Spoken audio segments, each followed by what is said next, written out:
Have a nice day, Mr. President. A delegation of employees saluted Keith before taking their leave from his office. Keith leaned back in his chair, sinking into its comfort as he let out a deep sigh. Finally, he exhaled in relief, his lips curling into a smile when he heard Sebastian chuckle. Today had been one of the most hectic days of his life. He had been up since dawn, overseeing the takeover of businesses and properties acquired from Guzzo, alongside Sebastian.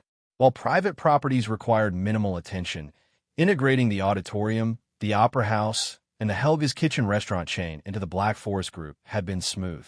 However, Pacific Oriental, a prestigious five-star hotel in Samran City, and Melodona nightclub chain had posed a few challenges. Keith had faced a staffing dilemma. He lacked the right people to manage these businesses. After a brief deliberation, he reached out to his mother, Vanessa. Without hesitation, she sent him a list of trusted employees from the Demiliore Consortium who could be reassigned. More importantly, she gave him the green light to take whoever he needed, no questions asked. With May and Sebastian's input, Keith handpicked the best candidates for the managerial roles. The chosen employees were more than willing to take on the challenge. After all, it was a promotion and a chance to prove their worth. By noon, the official work was complete. Then, Keith and Sebastian spent the rest of the afternoon visiting the venues, ensuring that operations were running smoothly. With Christmas Eve approaching, Pacific Oriental and Melodona Prime were experiencing their busiest time of the year, leaving no room for error. Fortunately, Guzzo's former management team had cooperated, facilitating a seamless transition. Now, at 4:30 p.m., the dust had finally settled. "How's the city's reaction?" Keith asked as Sebastian ended a phone call. "Red hot," Sebastian replied. "The news caught everyone off guard, and the rumors are flying. The media is getting impatient, and the Falcon and Grayson families are on high alert. The Clarks have remained silent, but their primary media channel has requested an interview with you regarding the takeover and the Black Forest Group." Keith expected nothing less. The properties that every major player in the city had been eyeing for years had fallen into his hands, without a whisper. It was only natural that people were restless. The major families likely saw this as a power move by the Demiliore family, assuming that Vanessa was pulling the strings from behind the scenes. Approve the interview and invite them to the inauguration party. Make sure they're at the venue within an hour. Keith ordered. Go ahead and oversee the event. I'll be there by 6 p.m. Understood, young master. Sebastian nodded and exited the office. By 5 p.m., the rest of the employees had also left to attend the grand party. Keith's phone rang. "All set?" he asked, answering the call. "MH." Amelia's soft voice responded. "Let's go. I'll pick you up in 15 minutes." He replied before ending the call. She was at Robin's Nest, the villa that Celine had gifted him as a reward for treating her. Amelia, along with Nana and May, had chosen to stay there. It provided a peaceful environment for her to work on her designs, while the others assisted her. With the party approaching, it was also the perfect place to get ready. When Keith arrived at the villa, he was surprised to see two unexpected guests. "Hi, Keith." Celine waved at him, beaming as he stepped out of his car. "Good evening, Aunt Celine." He greeted her smoothly, taking her hand and planting a light kiss on her knuckles. "You look stunning." "Really?" she teased. "Do I look better than Qinghua?" Keith glanced at Qinghua, then unhesitatingly replied, "Yes. And what about your lovely bride?" She arched a brow. Keith chuckled, realizing she had cornered him. "Of course my bride is the most beautiful."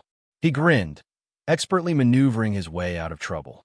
Celine huffed, but her amused giggle betrayed her enjoyment of the exchange. Turning to Qinghua, Keith greeted her with a gentlemanly kiss on the knuckles, but didn't compliment her. She noticed. Her irritation was evident, but she said nothing. Instead, he turned to Amelia, pulling her into a warm embrace and pressing a soft kiss on her head. "You look beautiful."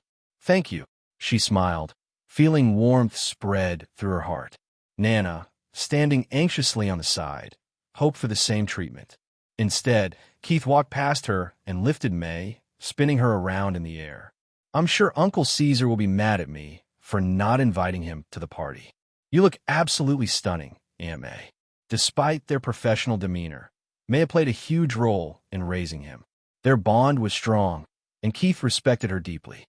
"Thank you, young master." May smiled, graciously accepting the compliment. Finally, he stepped in front of Nana. He leaned in and whispered, "Still tired?" The ladies blinked in confusion as Nana's face erupted in a furious blush, her body trembling slightly. "I'm fine," she managed to say, her voice barely audible. Keith smiled and, before she could react, pressed a soft kiss on her cheek. "You look beautiful, Nana." Her heart skipped a beat. She stood frozen, fighting her own emotions. "And why are you two here instead of at the venue?" Keith turned to Qingwei. She narrowed her eyes. "Why? Are we not welcome?" Keith smirked. "Do I look displeased, Miss Lin?" Their playful exchange made Celine giggle, but she quickly intervened. "Qingwei called Amelia, and when we found out she was here, we decided to come over so we could all go together."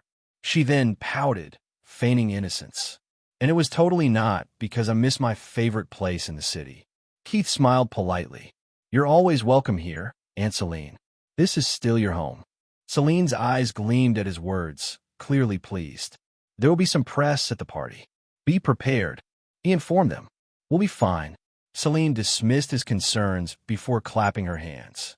"Now let's go." Her excitement was strange, given that she usually disliked social events. Keith raised a brow, and Qingwei, noticing, leaned in to whisper, "She's been like this since she heard about your takeover of Guzzo's business." Celine smiled even brighter. "Why wouldn't I be happy? Little Keith upset so many old fogies in the city." "Congratulations, you have another fangirl." Qingwei huffed. Keith smirked, not impressed. Qingwei avoided his gaze. "We're late. Let's go." Keith chuckled, leading Amelia to Sly's Continental, a night of celebration. Sly's Continental, a prestigious five-star hotel in Times Square, Samran City, was a marvel of architectural brilliance. With its trademark wooden aesthetics and octagonal design, it stood out as a beacon of luxury, much like every other Sly's hotel around the world. Tonight, it served as the grand venue for the inauguration party of the Black Forest Group. Keith had spared no expense for the occasion, extending invitations to all employees and partner companies within Starlight Tower. To ensure exclusivity and grandeur, May had secured the presidential hall, making it an event of remarkable scale. "You can never do anything low-key, can you?" Qingwei approached Keith with a glass of wine, watching him as he finished greeting the honored guests. "Thanks." He took the glass from her hand and sipped the wine with satisfaction. "That was mine," she protested, her fair cheeks flushing in a mixture of surprise and irritation. Keith raised the glass, inspecting it curiously before taking another sip. "No wonder it smells so pleasant." "You." Qingwei folded her arms, feigning anger, but he simply ignored her. Without warning, Keith grabbed her hand and led her toward a corner where a group of elderly gentlemen were conversing. As they noticed his approach, they halted their discussion and greeted him with respectful bows. "My apologies, but may I have a word with Mr. Milovic?" Keith inquired politely. "Of course, Heir Demiliore." One of the men nodded, and the others took their leave, leaving behind a distinguished man in his late 60s. He was bald, with a neatly trimmed white beard and piercing bluish-gray eyes that exuded wisdom. "How may I assist you, Heir Demiliore?" Milovic asked with a polite smile. Keith turned to Qingwei and gently nudged her forward. "I wanted to introduce you to a dear friend of mine." He smiled at her before addressing the older man. "This is Lin Qingwei, daughter of Lin Hotian of the Lin Group of Industries." He then looked at Qingwei. "Mr. Milovic is the former DCG of Netherian Food and Drug Administration.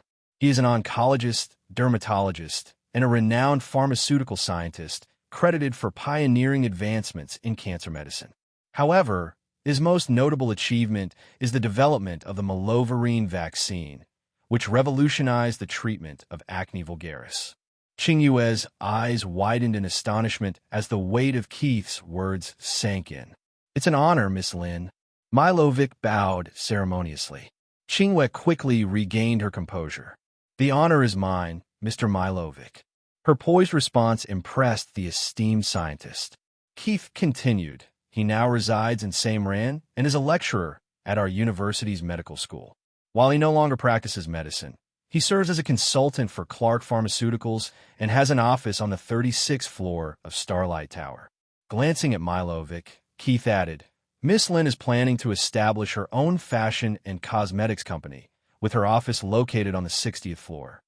Milovic immediately understood Keith's intention and nodded at Qingwei. Since you're Keith's friend, you may consult me anytime should you require assistance. He then smiled knowingly. What Keith didn't tell you is that I was a close friend of his late maternal grandfather, making me somewhat of a family friend to the Demiliore family. Qingwei felt a warm surge of gratitude at Keith's silent gesture. Without her even asking, he had already arranged a vital connection for her. Building a strong R&D team was crucial for her company, and Milovic was the perfect person to guide her. Thank you, Mr. Milovic. She graciously accepted. I would appreciate your guidance, and will reach out after the winter holidays. After exchanging contact details, Keith and Milovic had a brief chat before the older man excused himself. Qingwei turned to Keith, her voice laced with sincerity. Thank you, Keith. Her gray eyes shimmered, slightly misty with emotion. You're welcome. He smiled warmly before leaning in teasingly, causing her to flinch slightly. By the way, you look absolutely gorgeous tonight, Miss Lynn. It's an honor to have your company. She averted her gaze, her cheeks flushing further. As long as you know how to appreciate it, she murmured, her tone laced with satisfaction. The two continued chatting for a while before joining Amelia and May, who were preparing for the formal address. The inauguration ceremony. Sebastian took the stage, his voice commanding yet warm. Ladies and gentlemen, on behalf of the Black Forest Group, we extend our sincere gratitude for your presence tonight at our inauguration party. The guests applauded as he continued. We hope you are enjoying your time. And now, I would like to invite the man behind the Black Forest Group to address you all. The applause swelled as Keith took the stage. There was something magnetic about his presence. The hall fell into respectful silence, awaiting his words. My name is Keith Argus Demiliore, son of Vanessa Evelyn Demiliore. His tone was firm yet composed. Many of you are wondering, why did the heir of the Demiliore family choose to start his own business instead of joining the family empire? He let the question linger before answering. The answer is simple. I am a man with ambitions and dreams, and the Black Forest Group is one such ambition. His words resonated with the audience, making them acknowledge his independence. Keith proceeded to introduce the key figures of the group. Heavy checkmark Amelia Demiliore, Vice President and CEO of Black Forest Real Estate, his fiancée, soon-to-be wife. Heavy checkmark May Ragser, General Manager, Advisor, and Spokesperson. Heavy checkmark Sebastian Ragser, CEO of Black Forest Leisure and Entertainment. Heavy checkmark Alexander Warner, CEO of Black J Records. He elaborated on their industry focus, leisure and entertainment, music production, real estate, architecture, marketing, IT solutions, and commercial and residential development. Our goal is clear. We aim to be the best in every industry we operate in, and one day we will. The enthusiastic applause that followed solidified the audience's belief in his vision. Then, the press conference began.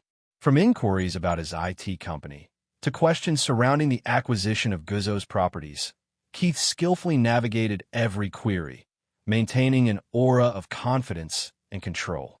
When asked about rumors claiming his mother, Vanessa, was the mastermind behind the Black Forest Group, Keith chuckled. My mother leads the Demiliore Consortium.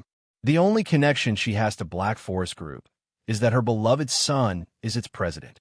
And finally, when asked about his future in both the Black Forest Group and the Demiliore Consortium, Keith decisively stated, the Black Forest Group is independent, and it will remain that way, even when I take on my responsibilities within the Demiliore family. His declaration sent shockwaves through the room. But as always, Keith Demiliore had planned everything meticulously. Hey, welcome to Firescale Audiobooks. If you enjoy our audiobooks, please consider subscribing to the channel. Also, feel free to share your review in the comments section below. This new entertainment plaza will be completed by the end of May next year. Amelia briefed the guests about their new project that was displayed on the screen. This will be the first in the chain of future entertainment plazas bearing this unique architectural design, and we call it the project element. As soon as she revealed the name, the screen behind her displayed the unique logo of the entertainment plaza, making the guests even more awed by the beauty of the project.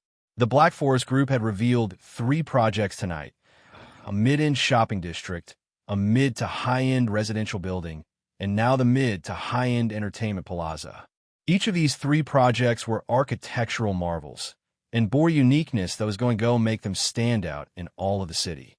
Even though the residential building was a mid to high-end project, it was superior to some high-end residential buildings in the city, and the location of it was close to the new shopping district that they planned on making. All of this made this a hot property, and everyone realized that the prices of these apartments were going to sharply rise in the future.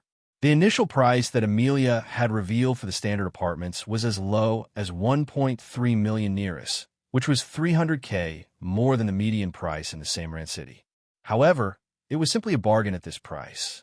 After Amelia had revealed that her company was already accepting bookings for residential suites and the standard apartments in the new building, quite some guests were tempted, and some were even determined to place their bookings right after the inauguration party. It did not matter to them that they had to pay the full price in advance, because there were simply no concerns about any scam or failure of this project. The Black Forest Group might be the newcomers in the business community, but the one representing them was the heir of Demiliore family. Their investment was going to be in safe hands. The cameras were constantly flashing, and the press was having the day of their lives with all the news they were getting tonight. It was clear that Black Forest Group planned on starting a chain of entertainment plazas, and given the uniqueness of this project, it was going to be a sure-shot hit. And the same was going to be the case for the residence building. It was destined to become one of the most famous places in the city. The business forums of Samran City were going to have a hot Christmas this year. The press asked some more questions about the projects before Keith and his team called for the cake-cutting ceremony. After it, a half-hour window was given to the guests if any of them wished to place their bookings for the residential building, and, as expected, quite a few of them decided to avail this chance. When the half-hour window closed, it was time for dinner. It was not just an inauguration party, but also a Christmas party, and thus the dinner was bound to be the best and the most sumptuous. Qingwei and Celine congratulated them in advance on the success of their projects, and then they took their leave after having their meal. Keith, May, Amelia, and Nana left the party a while later, leaving Sebastian in charge of it. And after dropping Nana at her home, they headed straight to the Demiliore estate. "Thank you, Aunt May," Keith sincerely said when they arrived at the manor and hugged the old woman. "And sorry for pushing you around so much. It's my duty, young master." She sweetly smiled at him and helped him fix his suit like she used to do when he was a child. "It is an honor to serve you." He could not help but feel warm in his heart and sighed. "Well, then be prepared for we're going to get busier in the future." He smiled at her. "But for now, I want you to get some rest. No compromises on health." He strictly said, "Take the next week off." May had been cutting her sleep lately, and even if she looked fine to the others, he could see that tiredness was creeping into her. If she continued to work at the rate she was doing, her health was bound to deteriorate. "As you command, young master." She politely bowed to him. "I'll take the week off in the office, but I have to finish some dealings of the land that you need. But I promise I won't push myself around." "Okay."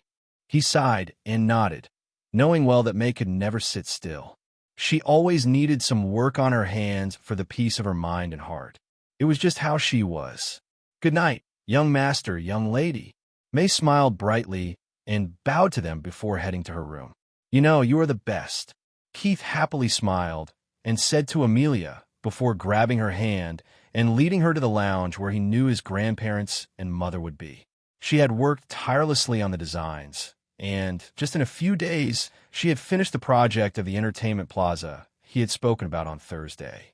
And it was as perfect as he wanted it to be, perhaps even more intriguing. "I know."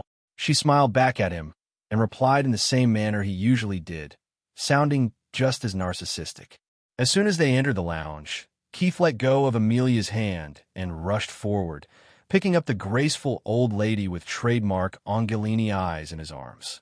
"I missed you, Grandma," he cheerfully said and spun around with her before placing her back on her feet. "And sorry for not being here to receive you today."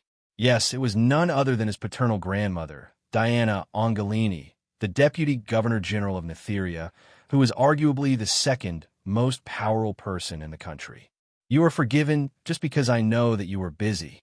The old woman, who looked her age unlike her husband because she was just a normal human, lovingly cupped his cheeks and looked at his handsome profile with her misty eyes. "We saw the telecast of the inauguration party. I am proud of you. Thank you," he chuckled. "But I am not forgiving you. Grandfather said that you will be coming last Wednesday, and you are 6 days late." He complained like a spoilt little boy, making her giggle at his antics. She was the only person he behaved around like this, and everyone who was watching their interaction could not help but smile. It was just too heartwarming. "Something important came up, my child. My apologies for keep you waiting."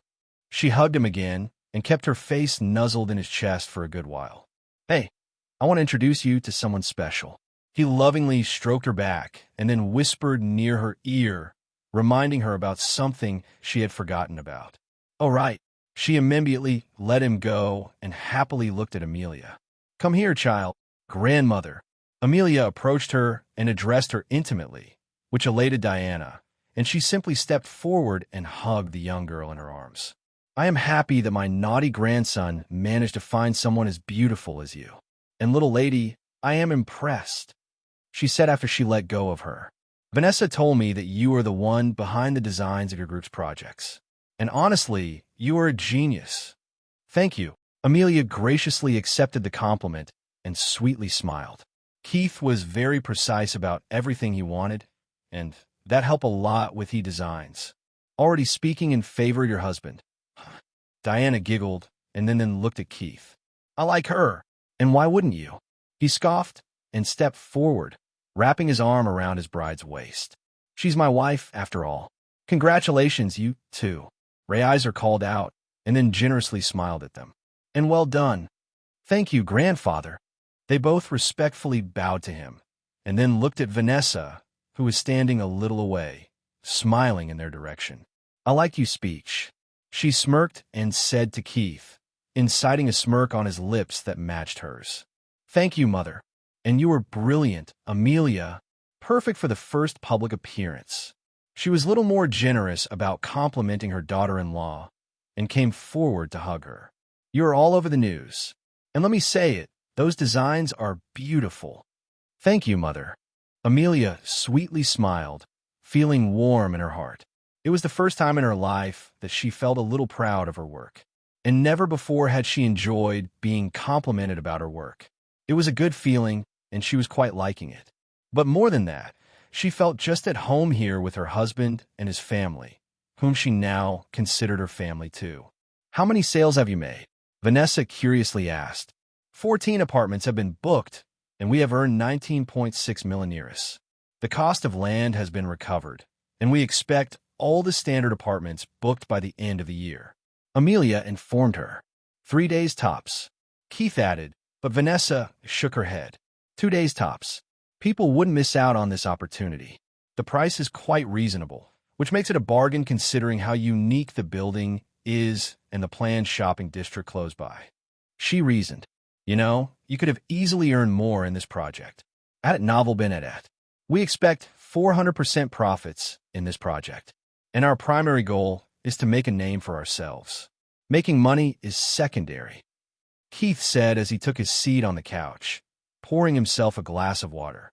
"Do you have enough funds to work on these 3 projects simultaneously?" His mother asked. "We're a little short, but I plan on selling the private properties of Guzzo that are now mine. Money isn't a problem," he informed her, and before she could inquire about how he managed to get his hands on Guzzo's business, someone interjected. "Stop it, you two," Diana cut in, sighing. "We're not talking business at this hour. I plan to have a few peaceful days before returning to the office," she seriously said, and then grabbed Amelia's hand. "Let's talk about your wedding. And I want to know when I will be getting my great-grandchild," she teased, and giggled when she saw Keith nearly choking on the water. Amelia blushed a little at her words and embarrassedly lowered her head, not knowing able to respond to her words. Thankfully, Diana did not bring it up again and engaged her in a chat about her life. "Can you stop laughing?" Amelia narrowed her eyes at him and sternly asked. "No." He simply shook his head before chuckling at what was unfolding before his eyes. At it novel been at. Amelia was looking quite agitated with stains of flour on her face, arms, and on the apron she was wearing. Her hands were covered in a gooey substance, which was the worst shape a dough could be in, and the uneasiness in her voice was a clear sign of her being clueless about how her dough turned out like this. Vanessa was trying her best to hold back her giggles, but the playfulness in her eyes betrayed her serious front. "It's okay." She comforted her daughter-in-law, who had apparently never worked in kitchen before, much less tried her hands at cooking. "The water must be added little by little. It is in this shape because you poured it all at once." She picked up some more flour from the bag and then took over Amelia's job. "However, this is nothing to worry about." She patiently showed her how to knead the dough. Keith was really enjoying his time watching Amelia try her best to learn how to cook.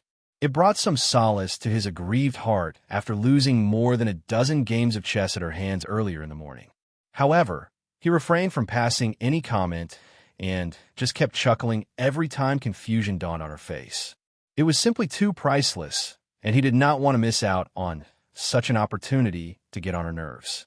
Amelia Morntail, the sacred architect, inheritor of the runic monarch profound veins, someone destined to rule over others, was a simpleton when it came to working in the kitchen. "Don't just sit around." Vanessa suddenly called him out. "I'm helping your bride now, so take over the counter and chop up the veggies." She seriously said, "They won't help you out." And she added when he was about to ask a maid to do the job, "Okay, mother." He sighed and stood up, depressedly walking up to the counter. It was not that he hated cooking or helping her out, but right now, he just wanted to enjoy watching the miserable state of his beautiful bride. His hands moved out of instinct, masterfully chopping up the veggies, showcasing his familiarity and skill. It was by no means perfect, but it was good enough. Keith glanced at Amelia, hoping to see her grow more agitated after seeing his skill, but she was now wearing a light smile as she helped Vanessa make noodles out of an already prepared dough.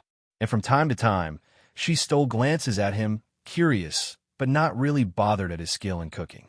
"Done," he announced as soon as he finished preparing the veggies and hurriedly took off his apron, planning to escape from the kitchen. "Not so fast, young man." Vanessa did not even need to look over, already knowing what he was up to. "Prepare the meatballs and the soup now." The maids giggled at seeing his dejected look and fondly watched him obediently doing what his mother asked him to do. It was now Amelia's turn to poke fun at him, and she threw proactive glances at him from time to time, earning playful glares in return. The family of three stayed in the kitchen for more than an hour before everything was prepared, and then the maids who had been watching stepped forward and took charge of everything, assembling the food for the lunch. As the two of them walked down the hallway towards their room, Amelia received a call from the sales team, giving her good news. All of the 96 standard units have been sold, and 24 studios as well. She smiled and informed him after ending the call. "We have secured funds of 180 million liras, and that should comfortably cover all the main costs of construction for this project." So Mom was right. He chuckled and shook his head. They were expecting that it would, at least, take a week to sell all the standard units, but only a day after the Christmas, they were all sold.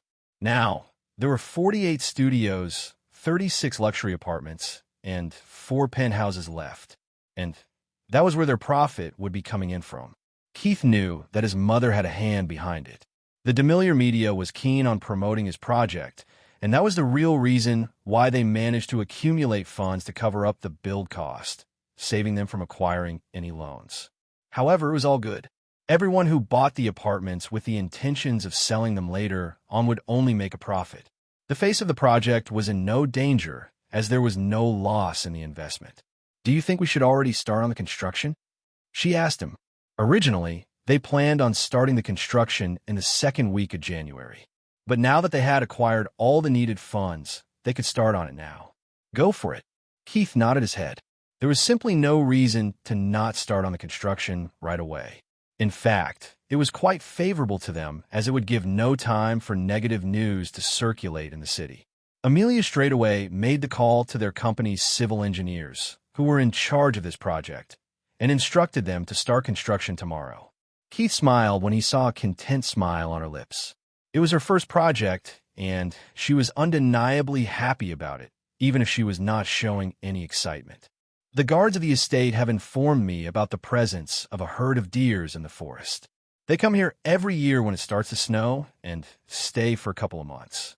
He informed her, "I will take you out to see them right after lunch." Amelia simply nodded her head to his words. "When will we be back?" "Who knows?" He simply shrugged and smiled at her. "Don't worry. We will be here before dinner with your family." "I'm not worried. It would just not reflect well if I am not there to receive them," she told him as she opened the door to their room. "No one's going to mind our absence." He chuckled and planted a kiss on her cheek before heading inside the dressing room. Everyone was already waiting for them at the table when he arrived after freshening up and dressing up for their later trek. "I heard you made the soup yourself." Diana happily smiled at him as soon as they took their seats. "Yes." He nodded his head and then helped her pour some. "Try it." His grandmother curiously tasted it and then nodded to herself. "Tastes good," she said. "It's better than the last. That was years ago." Keith embarrassedly retorted, knowing well that the soup she was talking about was not good at all. And much to his irritation, his grandmother proceeded to tell Amelia all about the incident. "Are you two headed out?" The old woman asked after the two of them finished their meal before the rest. "We're going into the forest. The deers are here." Keith told her. "Want to come along?" "You did not bother asking me before, young man. Go now. I don't want to intrude in your privacy." She complained, but then gently smiled at them. "We will see you at the dinner." He grabbed Amelia's hand and then waved at his family before leading her away. The security in the estate was quite high since his grandmother was here. There were military vehicles and personnel, members of the secret services that made up her guard, and then the usual Demiliore security, which was on alert since guests would be arriving in the evening. No one really bothered the two of them, but the estate seemed quite crowded today, and it took them more than an hour before they made it into the forest. The ground was covered in a 6-inch deep snow, but occasional patches of grass could be found under the shade of the trees.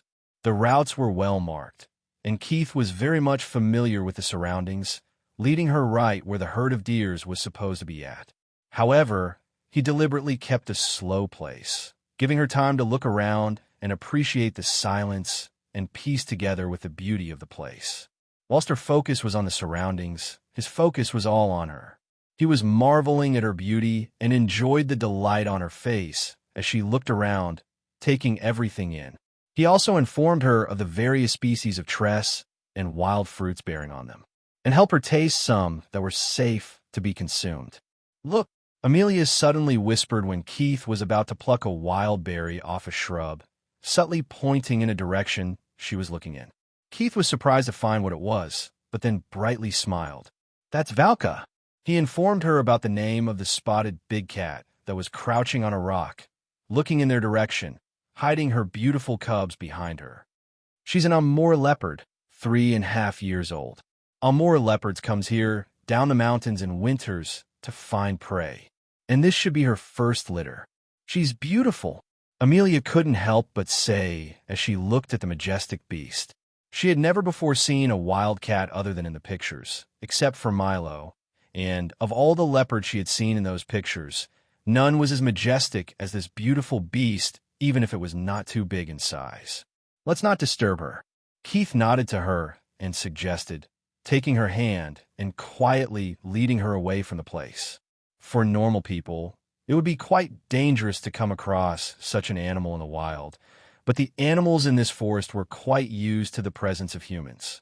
At other times, he usually came with Ying and a few guards, but now neither he nor Amelia needed any guards in this place. A leopard was no danger to them. The two of them traveled deeper into the forest, and then when they caught a glimpse of a deer right near a clearing, Keith channeled his aura, calling forth his god ring, and then, under the curious eyes of Amelia, a black flame of darkness engulfed their feet. She was shocked when she found out that their steps no longer made any sound. And then, under his lead, they managed to get near the deers undetected before settling against an oak tree and looking at them. A while later, a few deers caught their presence, but after initial hesitation, they returned back to grazing on the patches of the grass. Place these berries on the ground. Keith handed her a pouch filled with berries that he had earlier collected, and Amelia did as asked. After they placed the berries on the ground, the two of them sat on top of a rock, waiting for the deer to come near them.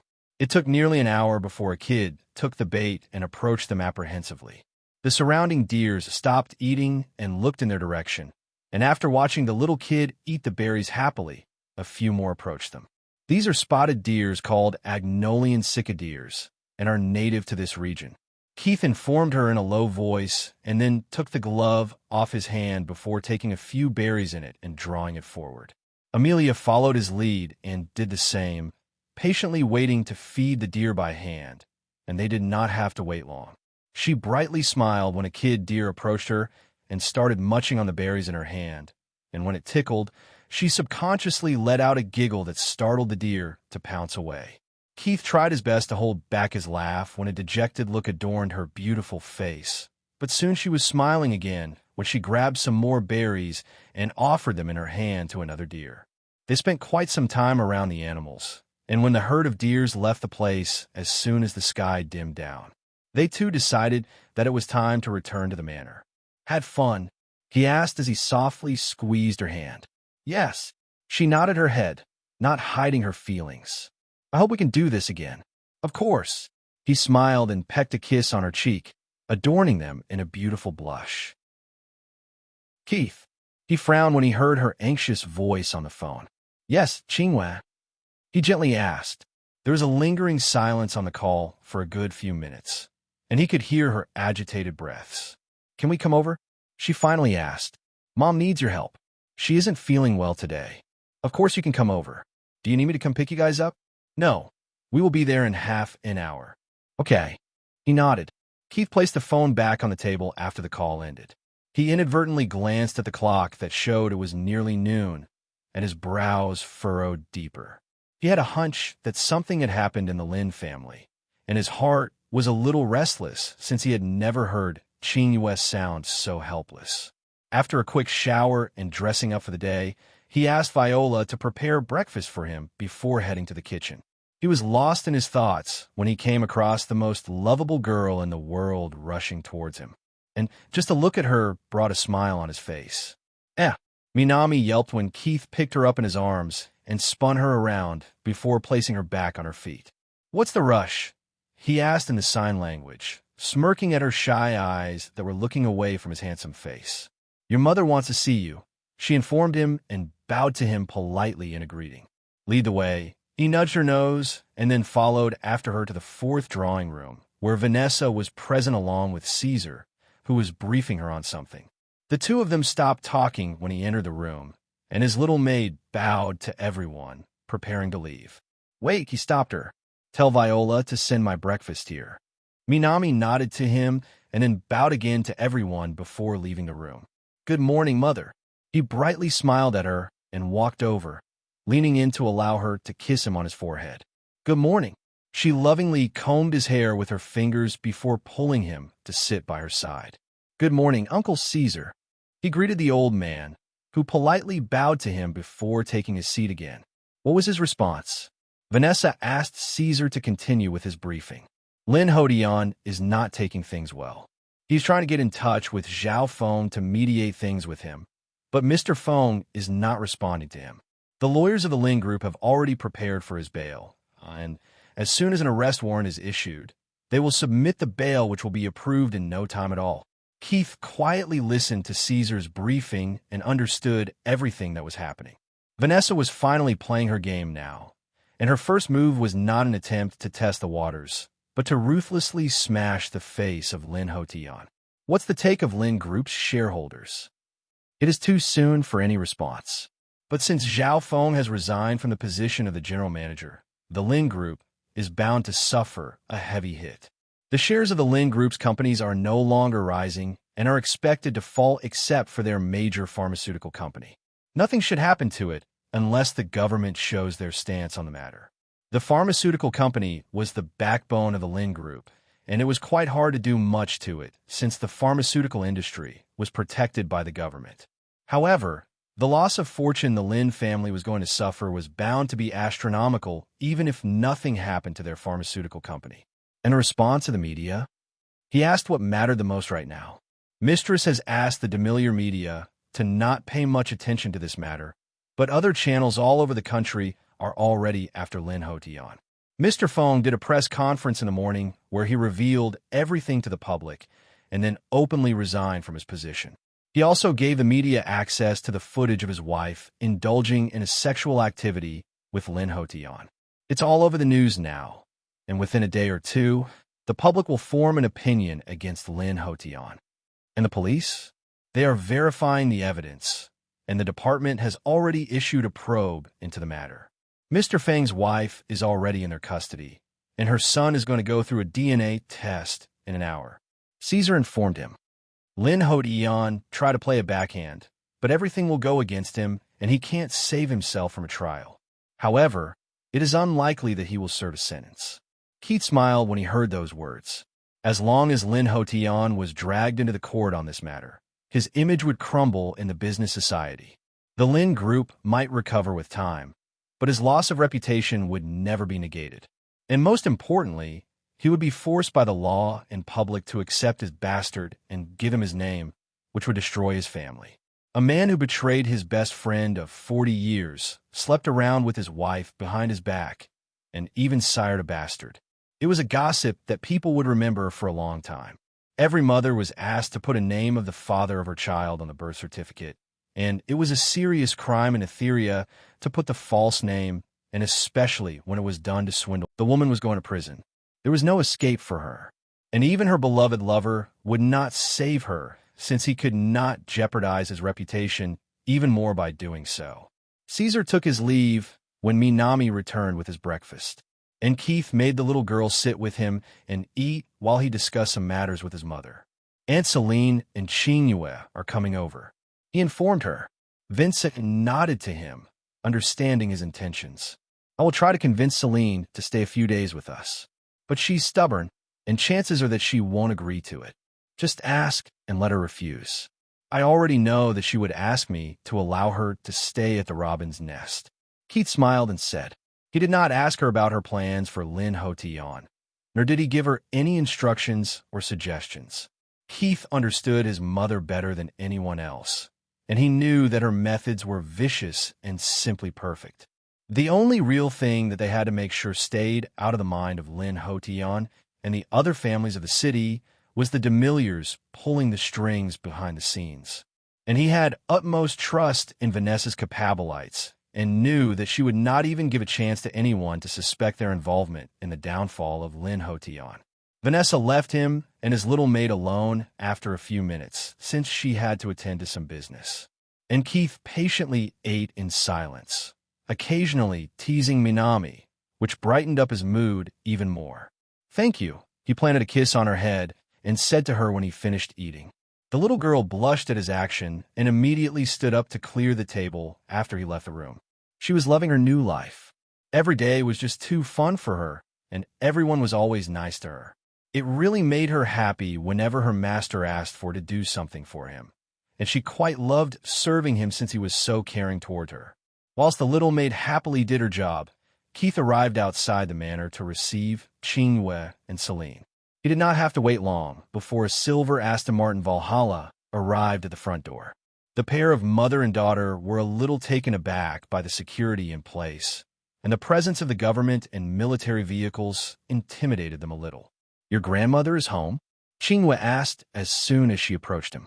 You, Celine admonished her daughter at not properly greeting Keith. Thank you for allowing us to come over, Keith, she sweetly said and stepped forward to hug him. You're always welcome here, Annie, he said, and then carefully looked at her. I just learned about what's happening. He informed her and then gently smiled at her. Stay strong, and do not allow yourself to get hurt. Your silly daughter needs you. I know, she sighed and palely smiled at him. But some things are not under our control, little Keith. He did not say anything in return and then nodded towards Qingwei. Yes, Grandma's home. I will introduce you to her later, he said, and then invited them inside the manor. Keith led them straight to the dining room, where he had already instructed the kitchen to prepare something light for the guests. And then the three of them sat at the table silently. The soup will make you feel better, he told Celine as the maid served it to her. How are your wedding arrangements going? Mom's taking care of everything, he informed her. And Amelia's family arrived the day before yesterday. She's now staying over at the guest mansion with them. He chatted to her about miscellaneous things, most revolving around his daily life. And then he finally turned to look at Qingwei, whose eyes were vacant. Hey, he smiled and called out to her. She was a little startled by his call, and then apologetically smiled at him for spacing out. Sorry, if you do not plan on going back home tonight, I can perhaps do something to cheer you up, he teasingly said to her, which made her narrow her eyes, but her mother burst out in giggles. And how would you do that, little Keith? Celine interestedly asked. How about we start on her aura training? He suggested. You said we would wait a few months for it. Qingwei frowned and asked, but her voice sounded a lot brighter than earlier. Does that mean you don't want to start on your training now? He raised his brow and asked. No, she frantically said. I'm up for it. Good, he chuckled. Finish up your meal, since you will be expending a lot of energy tonight, he mischievously said, which made Celine nearly choke on her soup. At it novel Benedette. Can you stop passing such misleading comments? Qingwei sternly said. Oh, I'm not sure what you mean by that, Miss Lin. He feigned ignorance. How exactly were my words misleading?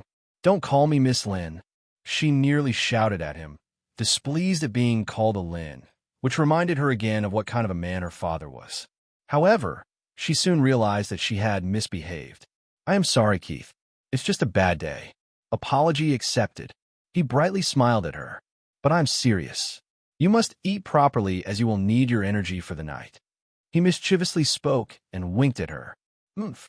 She refused to argue with him and turned her attention back to her meal. Qingwei had to admit that the gloom waned a lot after talking with Keith, and she was a little excited now, ardently looking forward to their lesson. Celine was relieved when she found her daughter no longer spacing out and drowning into her rising dislike for her father. Even though everything Hodian did hurt her a lot, but watching her child suffering due to his actions hurt her even more, and she was glad that she suggested coming here. Keith did manage to distract Qingwei from the gloomy mood. The day just turned gloomier for the two of them when Celine received a call from her sister wife, Lin Main, informing her about the news that was now circulating in the media. For the members of the Lin family, everyone was hoping that the DNA test of Mrs. Feng Sun would not match with Hodian, but the truth was harsh. Lin Hodian was now a father of three in the eyes of people and the law, and he would be called into the court for a trial, which will force him to accept the child by giving him his family name. Maine was distraught, much more than Celine and Qingwei, and it was because her child was no longer going to be the sole heir to the Lin Group of Industries. The bastard was a few months older than her son, and what troubled her more was that he was also his good friend. She was extremely worried about the well-being of her child. What was more troubling was that Lin Hodian had always favored her son's good friend over him, always asking him to follow his lead. How's Haren doing? Keith asked as soon as Celine ended the call. He's devastated, she said, and let the tears pool out of her eyes. Maine said that he has shut himself in his room, and the servants heard him breaking everything inside. Even though she was not his biological mother, Celine had always been good to her stepson. She considered him her child, and now finding him in such a state had hurt her. And Mrs. Lin? He sighed and asked. Father has been keeping her calm, and promised her that he would not let Haren suffer. But she did not know what to say and covered her face in her hands, sobbing quietly. Qingwei clenched her fists when she saw her mama crying, and then she pulled her mother in her arms, soothing her back. Keith sighed and stayed quiet, eventually sinking back into the couch, watching the mother and daughter try to get a grip over their sorrow and rage. A while later, Vanessa arrived in the drawing room to greet Celine and Qingwei and only then did the pair of mother and daughter manage to distract themselves. "You are not returning to that despicable man, Celine." His mother did not hold back and harshly said as soon as she hugged her friend, "He does not deserve you." She pretended to be angry, and both Celine and Qinghua fell for it. "Good afternoon, Vanessa." Celine tried to divert the topic by cheerfully smiling at her friend, but the lady of the Demiliore family narrowed her eyes at her, squashing all her attempts to change the topic. "Qinghua." Keith called out to her and gestured her to go out of the room with him. The two of them then excused themselves and left their mothers alone to talk freely. "Would you ever sleep with another man's wife, Keith?" She suddenly asked out of nowhere when they were walking aimlessly down the hallways. Keith frowned at her question and looked back in her eyes. "No," he truthfully told her. "Why not? What kind of question is this?" He raised his brow and asked, "Tell me, why would you not sleep with a woman who's married to another man?" She pressed. He stopped walking and looked her right into her gorgeous eyes. "At Novel Benedette. I just won't.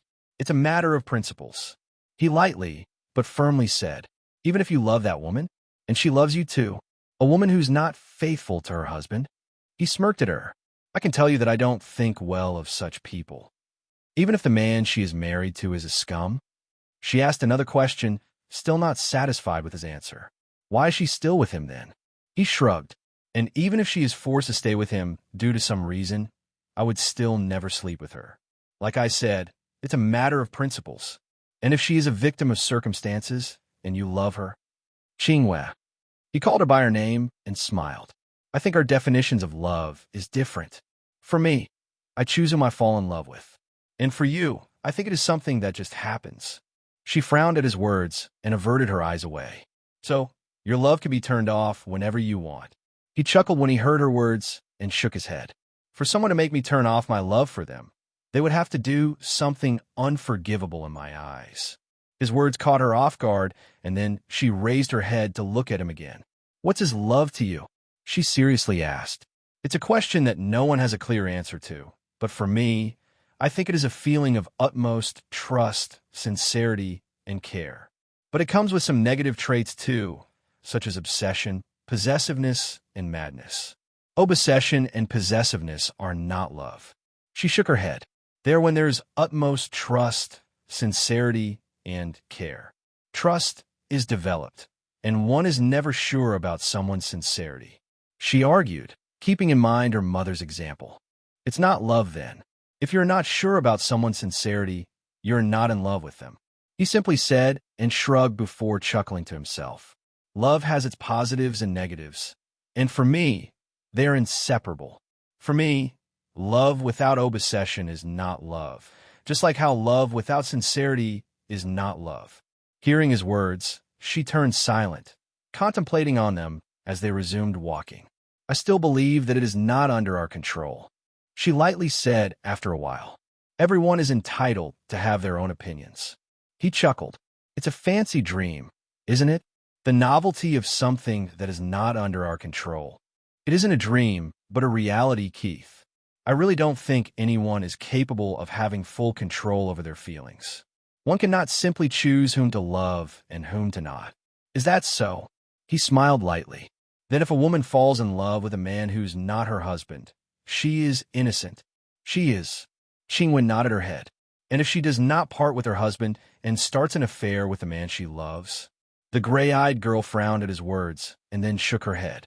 "She was not sincere, so it wasn't love. Even if she is forced to stay with her husband?" He grinned and asked, trapping her in her own web that she had hurled at him at the beginning of their conversation. "If she is forced, I think it can be excused." She hesitantly said, "Really?" He chuckled. "Is that what you would do? If you were married, would you fall in love with another man and have an affair with him?" "No." She shook her head, and there was no hesitation in her voice. "Why not? I would never marry someone whom I don't love." "Really?" He chuckled and smirked. "If love is something that just happens, then it is something that can simply vanish too.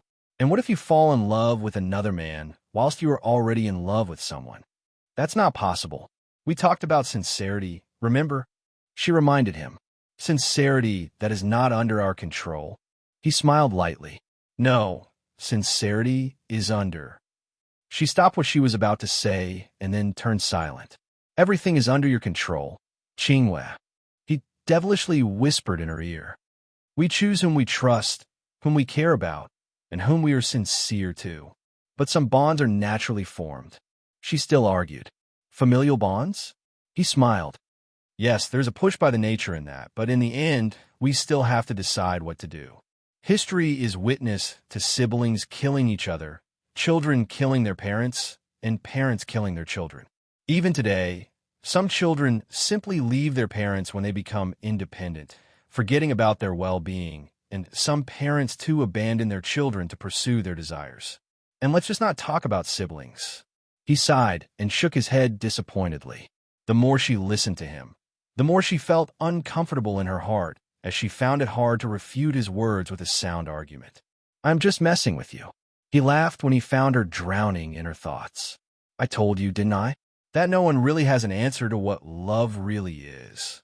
Qingwei looked him in the eyes, knowing well that whatever he had just said to her, he wholeheartedly believed in it. Would you ever give up on someone whom you love? She asked. I think one must never give up on someone who is sincere to them. He said and smiled. What about you? Of course I wouldn't. He shook his head. Even if she is not sincere to you? He stayed silent for a good few seconds before he stopped walking and turned to look her in the eyes. I'm not a good man, Qingwei. He gently smiled at her. I always make sure I get everything I find a liking to, and you're talking about love. You would destroy her happiness just to possess her? She asked, narrowing her eyes at him. Yes, he unhesitatingly said. That's cruel. I never said that it isn't. He smiled and nudged her nose with his finger, bringing an end to the seriousness that was looming over them. But like I said, I control whom I love and whom I don't. Qingwei smiled when she heard his words, understanding what he was implying. You know, I had a fight with my father last Friday. She revealed to him. I know. I asked Aunt Celine about it. He smiled and said, She told you what it was about? She frowned and asked, You think she would have told me? Yes. Well, she didn't. And I didn't ask either. It's your private matter. It was about you. Her honest admission took him off guard, and he surprisedly looked at her. My father wants me to stay away from you. He thinks you are a playboy, and you have no good intentions towards me, she said and brightly smiled. Well, you may not be wrong about it. Uh-huh. She smirked at him. Uh-huh. He teasingly smiled back at her, and then they both burst out laughing. Up for a game of chess? Yes. Qingwei happily nodded her head. Delicious, he conveyed to her through signs, and saw her brilliantly smile at getting the praise. And he was not doing it to keep her heart. The croquettes she had prepared were nearly perfect and were much better than the ones he could make. It was surprising that she had only learned how to make them in the last few days, and she finally brought him some today to taste if they are good enough or not. Thank you. She cutely bowed to Qingwei when the gray-eyed girl tried to copy the signs Keith had just performed. Qingwei had been in a better mood since she met his grandmother at lunch. At first, she was absolutely starstruck, but then eventually got hold of herself when Diana started treating her as if she was her granddaughter. And the two of them spent most of the afternoon chatting merrily. Their conversations mostly revolved around the life experiences of Diana and her political outlook of the country and the world. As someone who had always admired the famous Deputy Governor General of Netheria, Qingwei listened to everything with utmost attention and devotion. No one brought up what was happening in the Lin family before her, and it was as if everything was normal. For quite some time, she even forgot the turmoil her family was in. When the clock hit 4 p.m., Diana left the Demiliore estate to go see her father and meet Kiera. Keith wanted to go along with her, but his grandmother asked him to stay home and keep the guests company. Reiser and Caesar went along with her to the Angelini estate, and they were not going to return home for the night. Easy. He chuckled when he saw Qingwei freely munching on the croquettes. There's no rush. I love them. She did not care that he was watching her amusedly, and kept eating without a care. There is no need for that. Keith shook his head when Minami asked if she should bring some more croquettes. Tell Viola to prepare dinner. We will have it late tonight at 11 p.m. He instructed her, and his cute maid bowed to him before leaving the room. Why so late? Qingwei curiously asked. Didn't I agree to help you start with your aura training? He smiled. Finish these up, and we will begin in half an hour." Her gorgeous eyes brightened up at his words, and she sweetly nodded at him. There was a sudden knock on the door to his room, and Keith already knew who it was. "Come in," he said, and the maid holding a package entered the room. "Thank you." He smiled at her when she placed the package on the side table. "Young master," the middle-aged woman bowed to him, and then quietly left the room. Qinghua curiously looked at the package, but did not ask anything about it.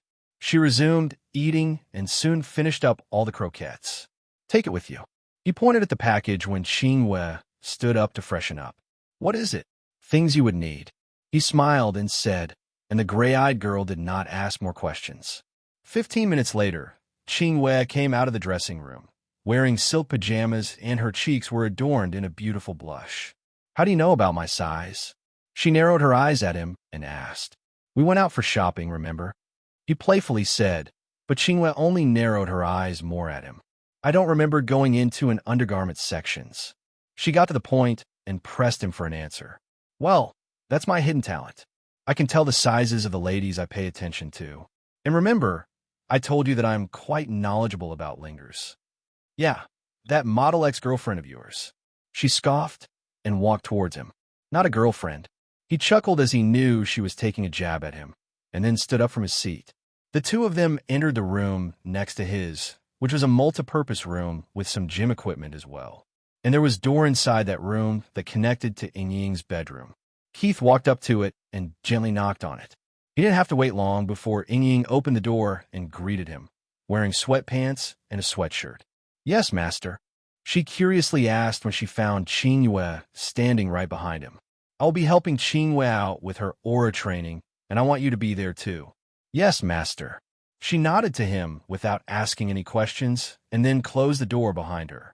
The two girls silently watched as he set up a drawing board in front of wooden sole seats that had no backrest but allowed one to sit cross-legged on top of them, where the two of them were currently seated. As soon as he started drawing on it, Qinghua could not help but be surprised at his skill. However, what really shocked her was what he was drawing. He drew a large sketch of a naked body of a woman, and then proceeded to separately draw the torso from front and back before doing the same with the legs, but from front and sides. "Did you need to put so much attention on the breasts?" she asked, lightly giggling at his sketch. However, Keith paid no attention to her, and then proceeded to mark points on the sketches, and then started labeling them in numbers. Ying already had some ideas about what these points were, but Qinghua was absolutely clueless. As soon as he finished his work, he looked at his watch and frowned. "We are expecting someone." The gray-eyed girl did not miss on the detail and asked. "Yes, I asked Amelia to be here too," he said, and to put the pencil and the marker away. "Let's wait for her. She shouldn't take long." Qinghua nodded to him, but for some reason, she was a little dissatisfied in her heart. First he called out Ying, and now he called Amelia too. She was a little embarrassed in her heart when she realized that she wanted some alone time with him and wanted all his attention on her, but it was not going to be the case. A few minutes later, Amelia finally arrived, but she was not alone. Vanessa and Celine were right behind her, and seeing them wearing pajamas as well, he raised his brow questioningly. "We wanted to attend your lesson too." Vanessa smirked when she saw his expression and then helped herself take seat on one of the sole seats. "Nice sketches." Celine giggled when she took a look at the drawing board, and, obedient, he did not ask Amelia why she was late since he had already realized the reason behind it.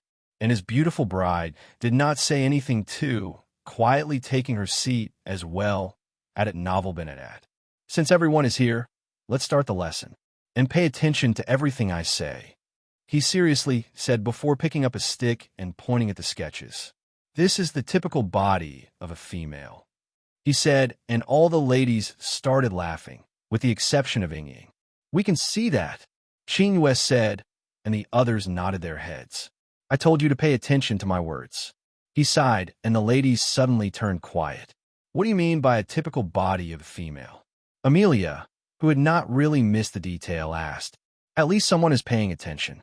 He gratefully nodded to her, and then proceeded to explain what he meant by his words. "What I mean by that is that there are some ladies who have a similar body, but it can be different in many ways. Our focus will remain on the points I have marked on the body, but they might vary in case of some special physiques and some other factors that we don't need to talk about right now. He pointed the stick at a few black spots that he had marked. Both male and females typically have 81 aura nodes in their bodies.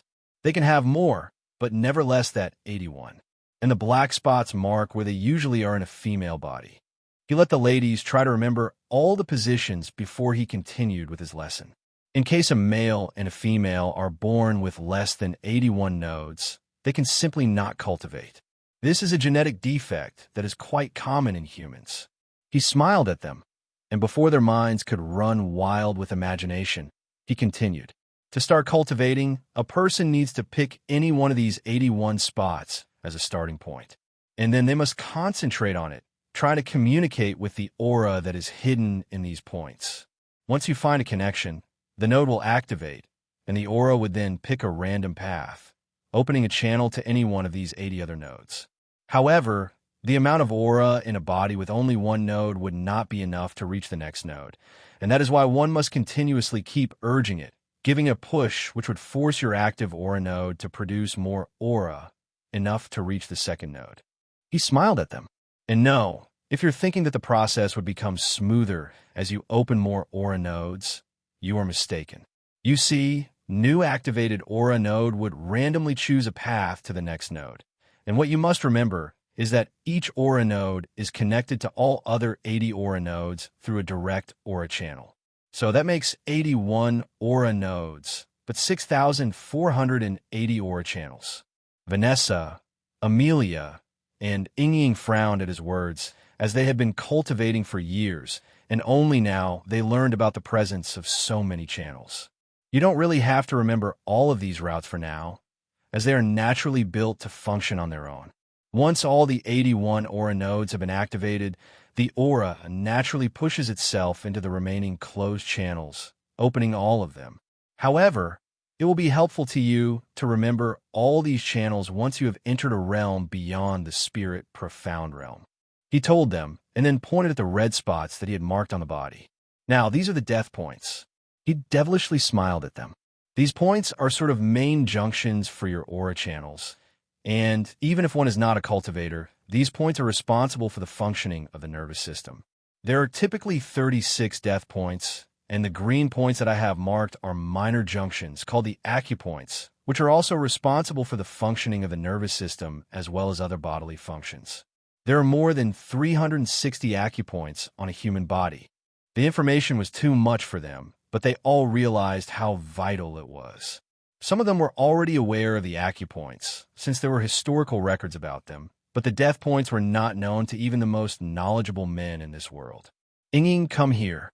He smiled at his beautiful shadow, who obediently listened to his call and arrived to stand right next to him. Now, I am not a fighter, but I am a doctor, a really skilled one. He devilishly smiled. I cannot win you in fair fight of strength, but with my knowledge. He swiftly hit several acupoints on Ying's body in quick succession, and when he stopped after a couple of seconds, the girl swayed on her feet, feeling dizzy and finding it hard to control her limbs. I can kill someone as powerful as you if I get the chance, he lightly said, and then hit her acupoints again, making her feel better. You know what I did, right? You infused your aura into my acupoints, hindering my bodily functions. Ying answered his question. And you could have stopped me if you shield those points with your aura. He looked her in her beautiful brown eyes. Yes. Then try, and do your best. He grinned and then hit a point on her body. Just one. Ying frowned as soon as his finger touched a point on her shoulder, and despite her shielding against it, some of his aura managed to penetrate into that point. To the sheer horror of the girl, her left arm soon went limp, and she could no longer feel it. And what was scary was that there was no pain at all. The other ladies soon realized what was wrong with Ying, who no longer looked calm and anxiously looked at her limp arm. It was not an acupoint that I targeted this time. It was a death point.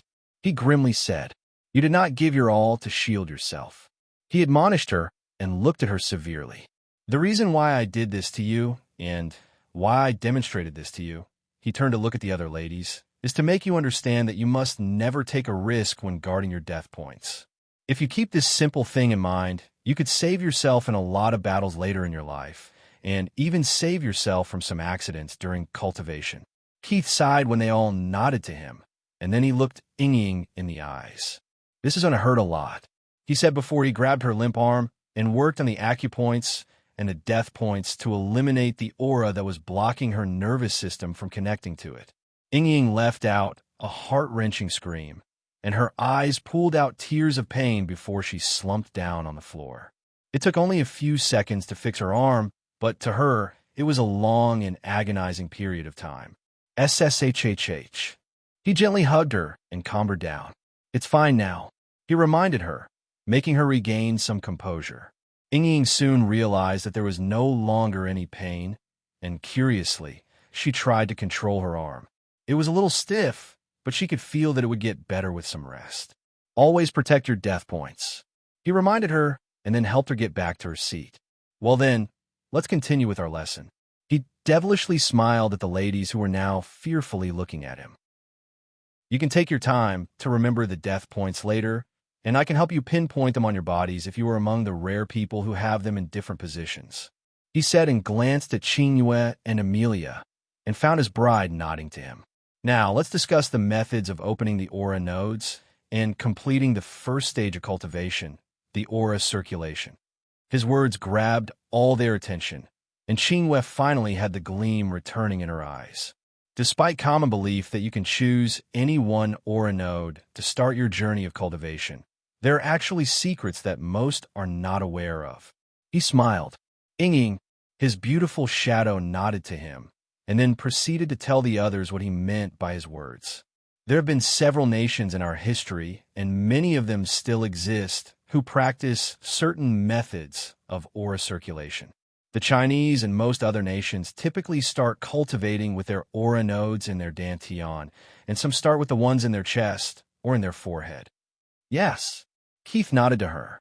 You can start with any one of the nodes in your main organs, and it would be more immensely beneficial to you in the future.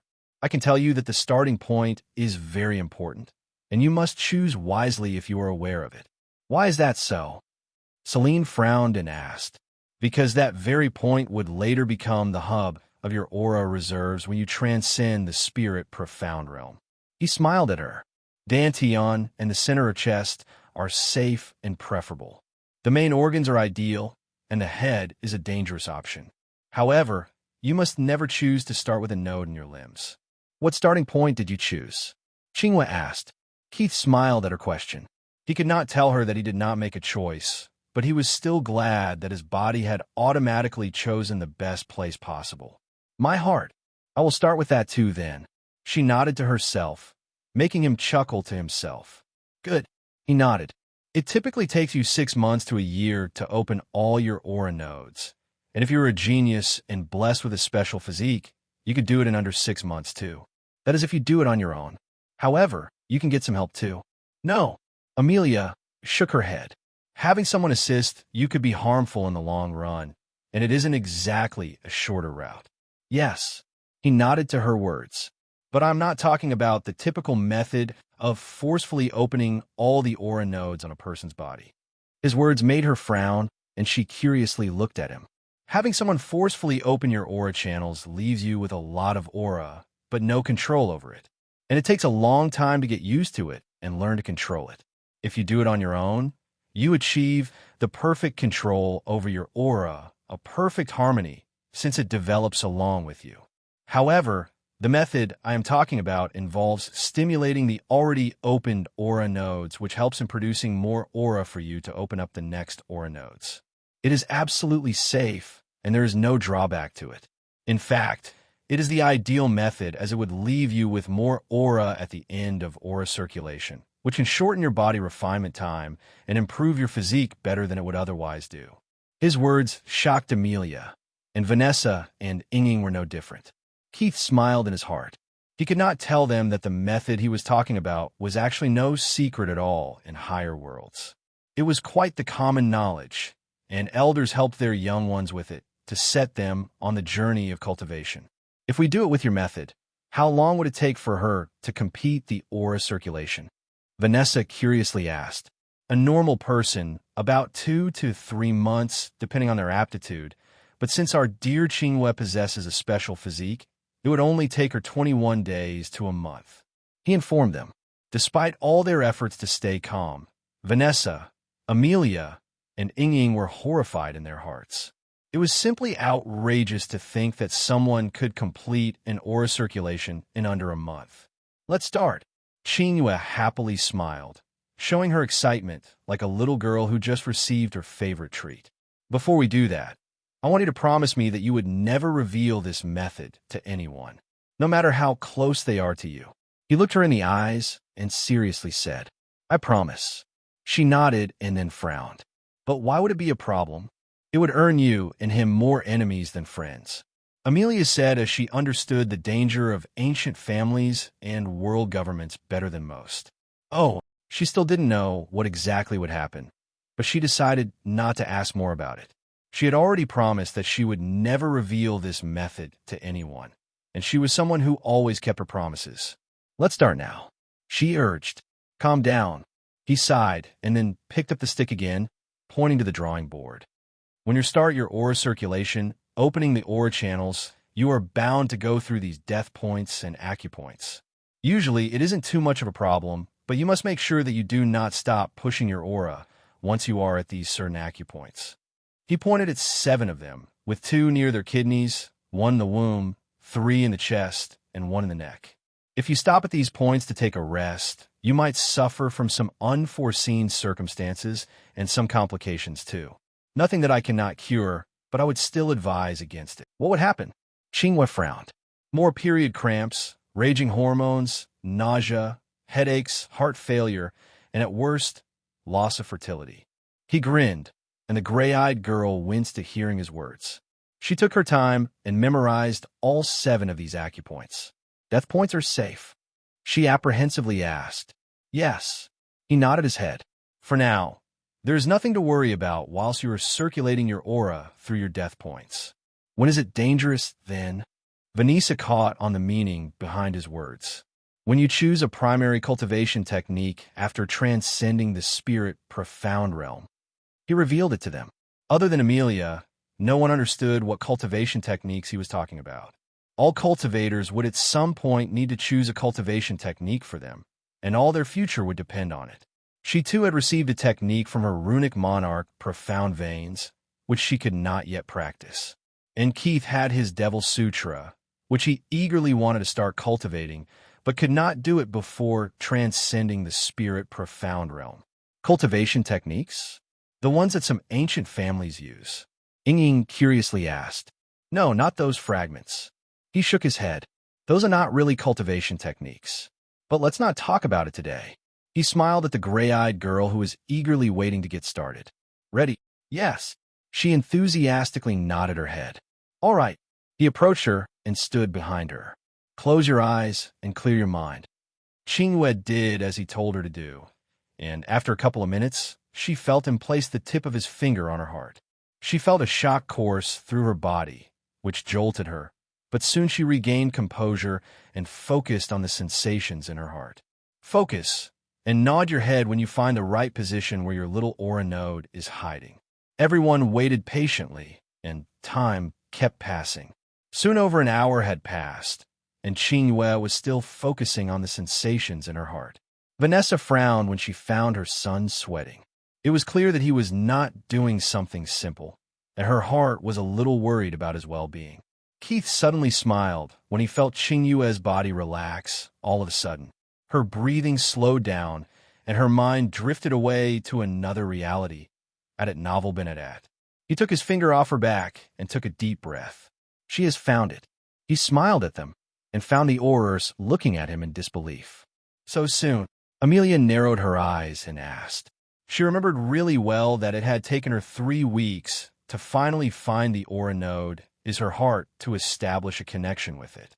But Qingyue had just done it in little over an hour. Yup. He nodded his head. Let's not disturb her. She would most likely stay in this stay for the next couple of hours.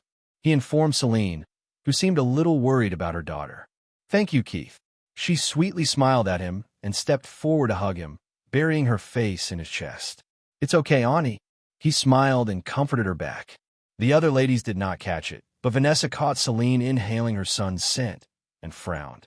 However, she kept her thoughts in her mind and smiled at her friend when she finally ended the hug. Go get some rest. Keith gently patted Ying's head and urged her to go back to her room. Her arm was fine now, but she still needed some time to recover completely from a shock. I will, master.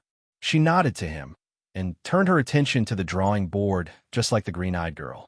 Amelia kept staring at the drawing board for several minutes, making sure that she memorized every single detail on it, and only when she achieved her goal did she turn to look at him. Death points seem like a glaring weakness, she said, which caught the attention of everyone. If you focus on them, you can form solid shields of aura to protect these points. It isn't a weakness that cannot be covered up. But yes, it won't be an easy task. He nodded to her, admitting that it was a glaring weakness. They only incapacitate you? She asked again. Yes, but if multiple of them are hit at the same time, especially these... He stepped forward and pointed to the one on the heart, forehead, and the one at the base of the neck. One could die too. Celine hissed when she heard her words. Unlike the rest, she was just a normal person, and the thought of killing someone was a terrifying idea to her. I will go freshen up. He smiled and said before leaving for his room. See you at dinner.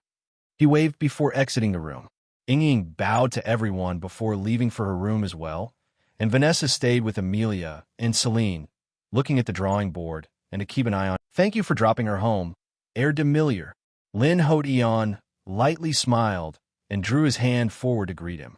Keith smiled in his heart at the actions of the man, who pretended as if everything was fine in his life and tried to assert dominance over him. He's not here to drop me, Qingwei severely said. It's good to see you too, Mr. Lin. He shook his hand. But Qingwei has brought me here to see President Lin. I was informed that he is not feeling well. The words of Keith made Hotion frown, and he kept his dissatisfaction at his daughter's rudeness in his heart. My father is in good hands, heir Demiliore, and our family doctors have advised him to get some rest. It won't hurt to let me give him a quick checkup. Aunt Celine is really worried, and if it wasn't for her ailing health, I would have given in her demands to bring her here. He seriously said, she made me promise that I will give President Lin a checkup. How's she? Hodion asked, but there was not really any concern in his voice about the health of his wife. Stressed. Keith sighed. Her immune system is weakening because of it, and for now, we must keep her away from anything that can negatively affect her mental health. Qingwei, who was standing right next to him, couldn't help but smile at his words. Her mother was absolutely fine, and he was playing her father effortlessly. Lin Hodion frowned deeper when he saw the smile on his daughter's face, but he was wise enough to not say anything to her right now. He did not want to make a scene in front of an outsider. Take him to your grandfather's room. He nodded to them, and Qingwei unabashedly grabbed Keith's hand right in front of her father's eyes before leading him away. Her action immensely dissatisfied her father, who clenched his fists tightly and severely looked at their leaving backs. The calm expression he had been wearing was completely gone, replaced by a hideous look where his face was turning redder with every passing second. Grandpa, Qingwei heartbreakingly called out when she found the old man weakly lying on his bed and vacantly staring at the roof.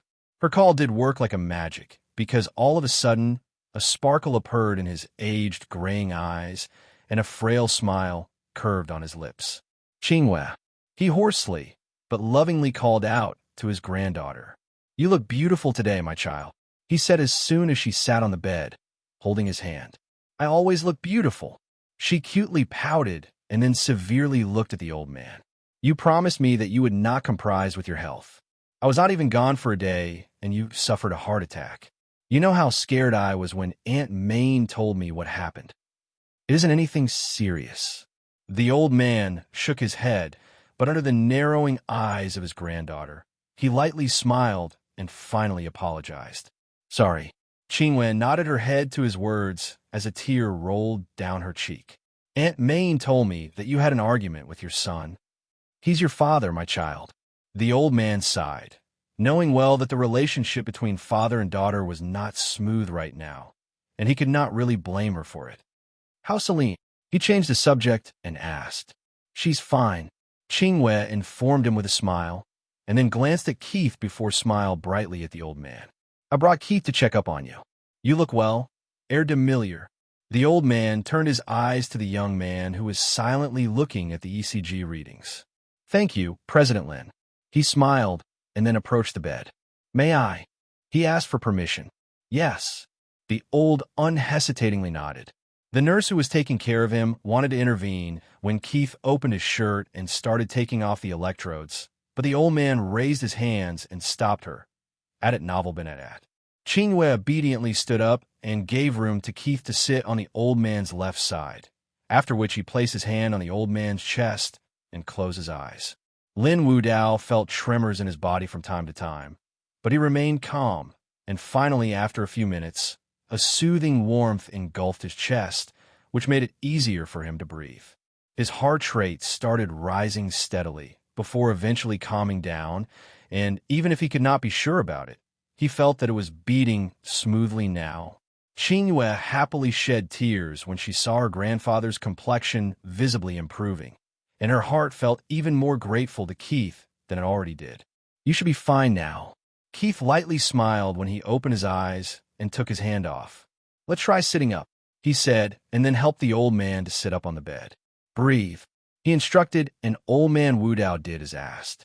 Again, and deeper. How are you feeling, grandfather? Qingwei happily asked when Keith finally helped the old man stand up and walk. It feels refreshing, he admitted, and gently patted Keith's shoulder. Thank you, young man. You're welcome, President Lin. He graciously accepted the gratitude and politely smiled. If you would allow me, I ask you to not take any medication the doctors have prescribed to you other than the supplements. And I want you to follow the diet that I suggest. I will do as you say. The old man unhesitantly nodded his head.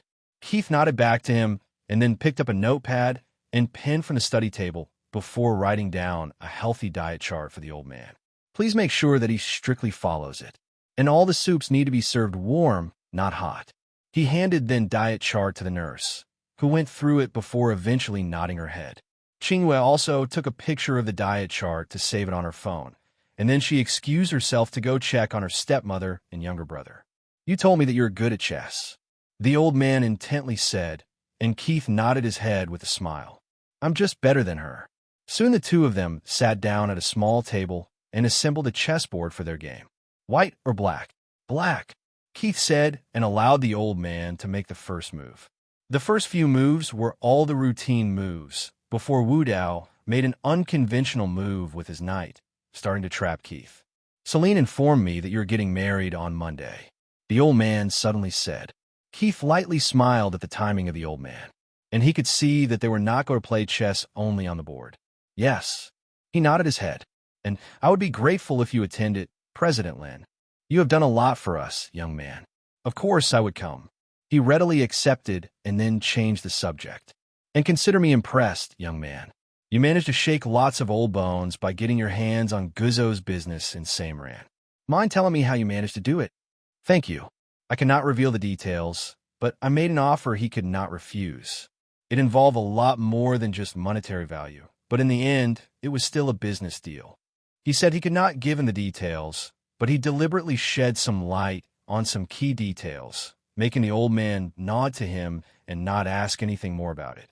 What do you think of my granddaughter, heir Demiliore? He finally asked what he cared about. She's special to me, he unhesitantly said. A friend? Or do you desire something more? It was a straightforward, but a difficult question, and Keith took his time before he answered it. I suppose I do see a friend in her. He smiled. But I also see a beautiful lady, both in looks and mind, who I would not mind spending my entire life with. In fact, I desire it. His honest admission made then old man smile and nod his head. You are a tricky man, heir Demiliore, a mind that is hard to see through. He smiled some more after witnessing what happened on the board. Forgive me, President Lin. He chuckled. Checkmate. Interesting. The old man lightly laughed with a gleam in his eyes. Let's have another game. Of course. Keith nodded his head. I have never seen her happier ever since Celine got better, Wudao said in the middle of the game. And today, the happiness in her eyes was brighter than ever. She accomplished something yesterday and it holds great importance to her. He informed him. And I suppose it involved you? He asked. It did. He nodded his head, not denying his words. The people who are capable of making you happy are also capable of deeply hurting you, heir Demiliore. Wu Dao lightly said. Young love is beautiful, exhilarating, but it is just as dangerous, especially when the people involved have a lot to lose. Keith stayed silent and only nodded his head in acknowledgement. I can see that she cannot hurt you, but you can hurt her, young Demiliore. His words were light but confident. There's a lot more to things than what meets the eyes, President Lin. He chuckled and raised his head to meet the old man's gaze. She's special to me, and I am not ashamed to admit that I deeply care about her. I see.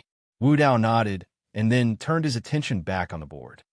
My granddaughter is a smart girl, heir Demiliore, and I would only advise you to do one thing. Always be honest with her, and you will overcome all your differences.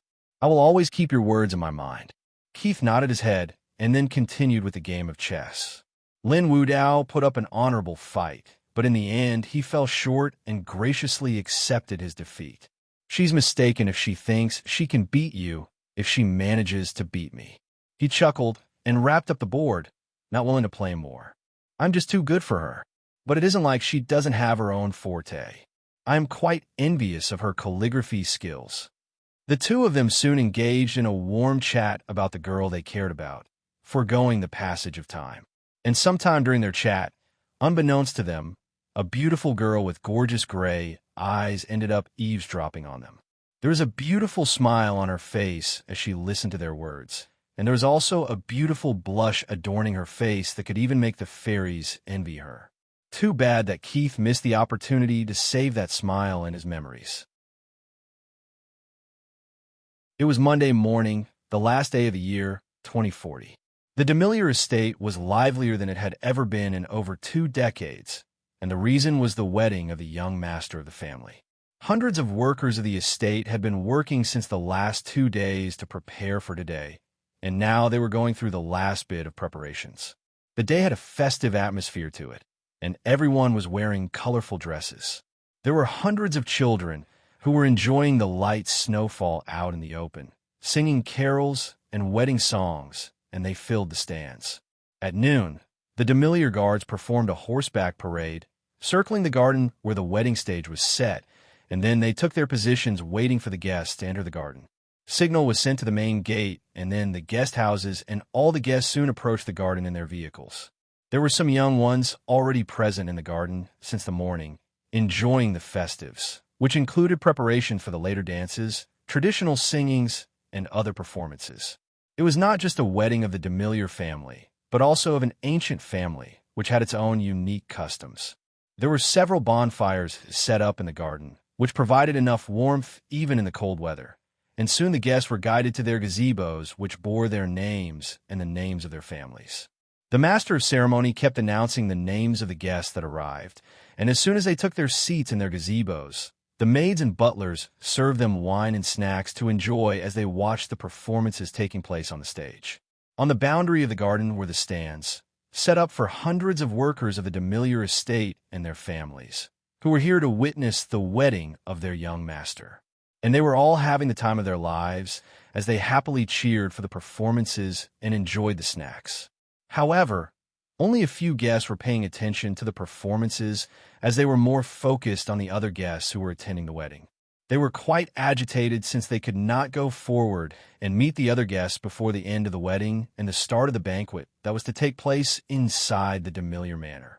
And the reason behind their agitation was the presence of the 4 major families of the same Rand city. The announcement of the Lin family and the Clark family did not come out as any surprise to those that were aware of the connections between them and the Demiliore family. Clarks were old friends of the Demiliores, and the relationship between the two had always been good. And Lin were quite neutral in the same Rand city, and the first wife of the current head of the family was best of friends with a lady of the Demiliore family. It was not unexpected for them to come, but today, instead of Lin Hotian, Lin Wu Dao had personally come to the wedding. The old man, who had not made any public appearances ever since he handed charge of the business to his son, was here today, accompanying his daughter-in-laws and grandchildren, which rose lots of questions in the curious minds. However, the announcement of Grayson's arrival took everyone by surprise. The two families were not enemies, but they were business rivals, and their presence in a wedding which was a friends and family affair was quite a shock. Even if the head of the Grayson family did not come, his wife and all his children came to attend the wedding, which was not just a mere show of presence, but also a show of sincerity. But what really took everyone off guard was the announcement of the last group of guests, which was none other than the Angolini family. Darius Angolini himself came, and his estranged grandson and his family were with him today. It was an event that was bound to send tremors throughout the city after the details of the wedding would be put up on the news tonight. Some people subconsciously stood up when the Angolini family passed by their gazebos. It was not just in show of respect, but in shock that the old man Darius seemed quite healthy and just as majestic as they had remembered him to be all those years ago. Yes, he was much older now, but his steps were just as firm as ever. After all the guests had arrived, it was time for the bride's family to make their appearance. Seeing dozens of people with enchanting emerald eyes and confident statures, wearing forest green robes over their suits, people couldn't help but feel quite tensed, and at the same time, very curious about their origin. The old men, who were quite knowledgeable, understood that the Morntails were an ancient family, and soon they informed the young ones why these people held such a pressure in their presence. When the Mountail settled down in their gazebos, the bridegroom's family finally arrived. Razier and Diana were in the lead, and right behind them was Vanessa and the guard of the Deputy Governor General. As soon as they entered the garden, everyone stood up from their seats, and since Demiliore were the hosts, they visited every gazebo and thanked everyone for coming to attend their child's wedding. The shock of the guests knew no bounds when they saw Razier and Diana happily hugging the Angolini family. Yes, everyone knew that they were all related, but they were supposed to be at odds that were unreconcilable. Or so they had thought. It was very clear to everyone present today that Demiliore and Angolini were back together, and the guests could not wait for the banquet to approach them and learn some details. The final performances started, and an hour and a half later, under the raucous applause of the audience, everything finally ended. The master of ceremony changed, and someone from the Morntail family took his place on the stage that was being reset for the wedding ceremony. Everything was ready within 15 minutes, and at exactly 3 p.m., the new master of the ceremony announced the arrival of the bride's convoy. Dozens of young men in green robes, wearing swords on their waists, marched into the garden, and then they parted, taking positions, and through them walked a beautiful fairy that suffocated the hearts of everyone with her beauty. At Novel Benedat. Amelia was dressed in a green and silver traditional wedding dress, embedded with emeralds and platinum linings. A dress that embraced the modesty and the modern style at the same time, without showing an inch of her skin, and it looked absolutely perfect on the fairy that was wearing it. The women were sighing in envy, and the men could not bear looking at the bride, eventually lowering their eyes in respect. There was just a presence oozing out of Amelia that made her seem like an unattainable dream to the mortals. And when she took the stage and turned to the guests, the tiara on her head sparkled in light. She looked just like a princess, a real-life princess that outshined every princess in the fairy tales. And right behind her stood her two cousins as her knights, wearing silver robes with swords on their waists. The master of ceremony bowed to her before he announced the arrival of THR bridegroom, which was followed by the sounds of the hooves of running horses approaching the garden. His entry was quite a loud one when compared to his bride, and as the convey slowed down after entering the garden, the audiences in the stands loudly cheered for their young master, who looked like a prince charming in every girl's dreams. Keith looked composed and confident, wore a light smile on his lips, and kept his eyes locked on his bride. He advanced through the bride's guard, who unsheathed their swords as soon as he passed by them. When he arrived at the foot of the stage, he climbed off his horse and respectfully bowed to the bride before stepping onto the stage. His wedding suit and robes were similarly fashioned to that of his bride, with emeralds and platinum linings, and even the color scheme was the same silver and green. There was, however, no crown on his head, but even without it, he looked like a prince. Right behind him were Ying and Victor, dressed in green robes, and they too were wearing swords on their waists. Keith stood facing his bride, looking right into her eyes, and after the horses were led away, the famals of the two took their positions at the foot of the stage. As soon as everything was ready, Keith smiled brightly and went down on his knees, drawing his right hand to her. His action prompted the two guards standing behind her to angrily unsheathe their swords, which made the audience suck in a cold breath. And in their response, Ying and Victor half drew their swords before he raised his left hand and stopped them. As soon as Ying and Victor covered their blades again, Amelia smiled and offered her right hand into his hand, which he graciously accepted and planted a kiss on her knuckles. Seeing the decision of the bride, her guards sheathed their swords back on their waists and respectfully stepped back before bowing to the bridegroom in apology as he got back on his feet. And then the mothers of the bridegroom and the bride stepped on the stage, who in Amelia's case was her aunt. Vanessa approached the bride first, taking out a beautiful bracelet of highest quality jadites and lovingly putting it on her left wrist. After she did that, she planted a gentle kiss on her forehead before giving way to her aunt to approach Keith.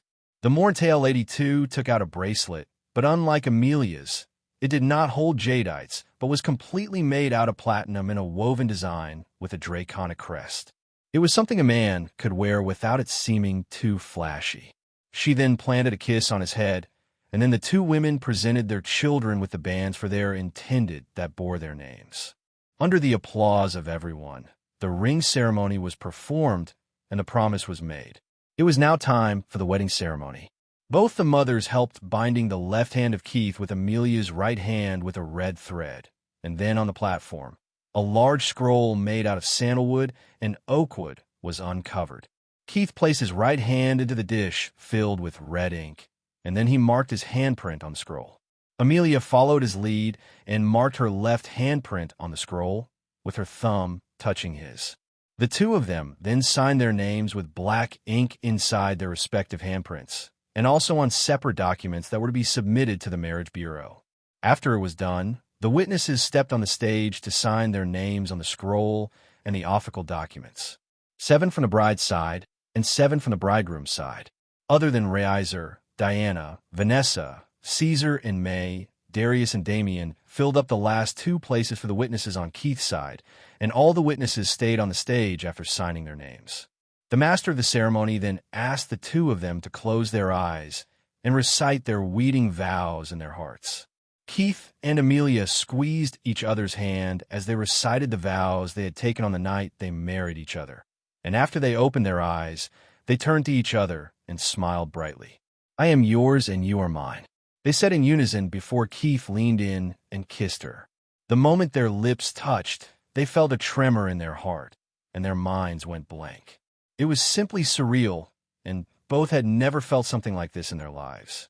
She tasted so sweet, and he instinctively kept kissing her, and Amelia just let the sweet feeling in her heart wash over all her senses. When they finally stopped and separated, they found the crowd happily cheering for them and the fireworks lighting up the sky that was casted with dark clouds, and the newly wedded together bowed to everyone to thank them for their blessings. The 2 mothers then unwound the thread that bound their hands, and the same thread was then used to bind the scroll that was the proof of their union, which was carefully stored inside a wooden chest. To finish the ceremony, the husband and wife both drank fresh goat's milk from the same cup and helped each other eat a piece of seasonal fruit, which was a strawberry in their case. After the ceremony ended, Keith held Amelia's hand and walked down the aisle under the applause of the guests and the chants of the bride's guard, out of the garden, where a car was waiting for them to take them to the manor.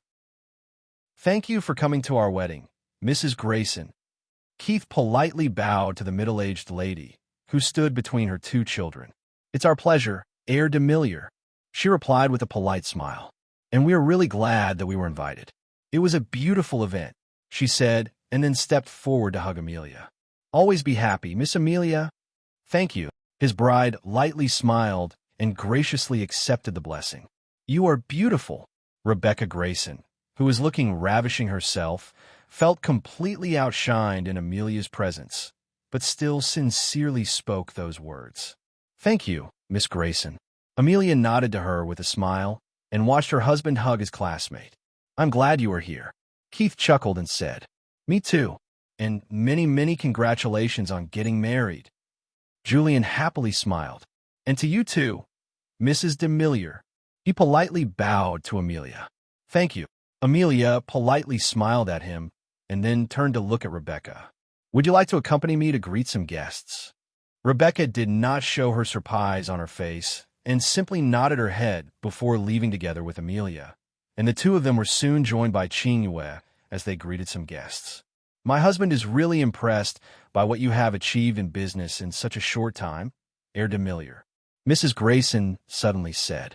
"He asked me to especially wish you the best of luck for future endeavors." "I'm grateful for such thoughts, Mrs. Grayson, and I wish you and your family best of luck on the Greymart project. It is bound to be a success and a boon to your family." He lightly smiled when he saw the shock in her eyes at his words. Greymart project was a tightly kept secret of the Grayson family, as they were soon going to enter the e-commerce market by establishing their own platform. It was a project that she created and would be put under the command of her daughter Rebecca in the future. And other than the key members of the Grayson Group of Industries, no one should be aware of it. Not even Julian. "Well, thank you, heir Demiliore," she stiffly said when she saw the light smile on his lips. If the Demiliore were already aware of it, then it was possible that they were going to suffer a lot if they too decided to enter the same industry at Novel Benedat. "Rest assured, Mrs. Grayson, your project is in no danger."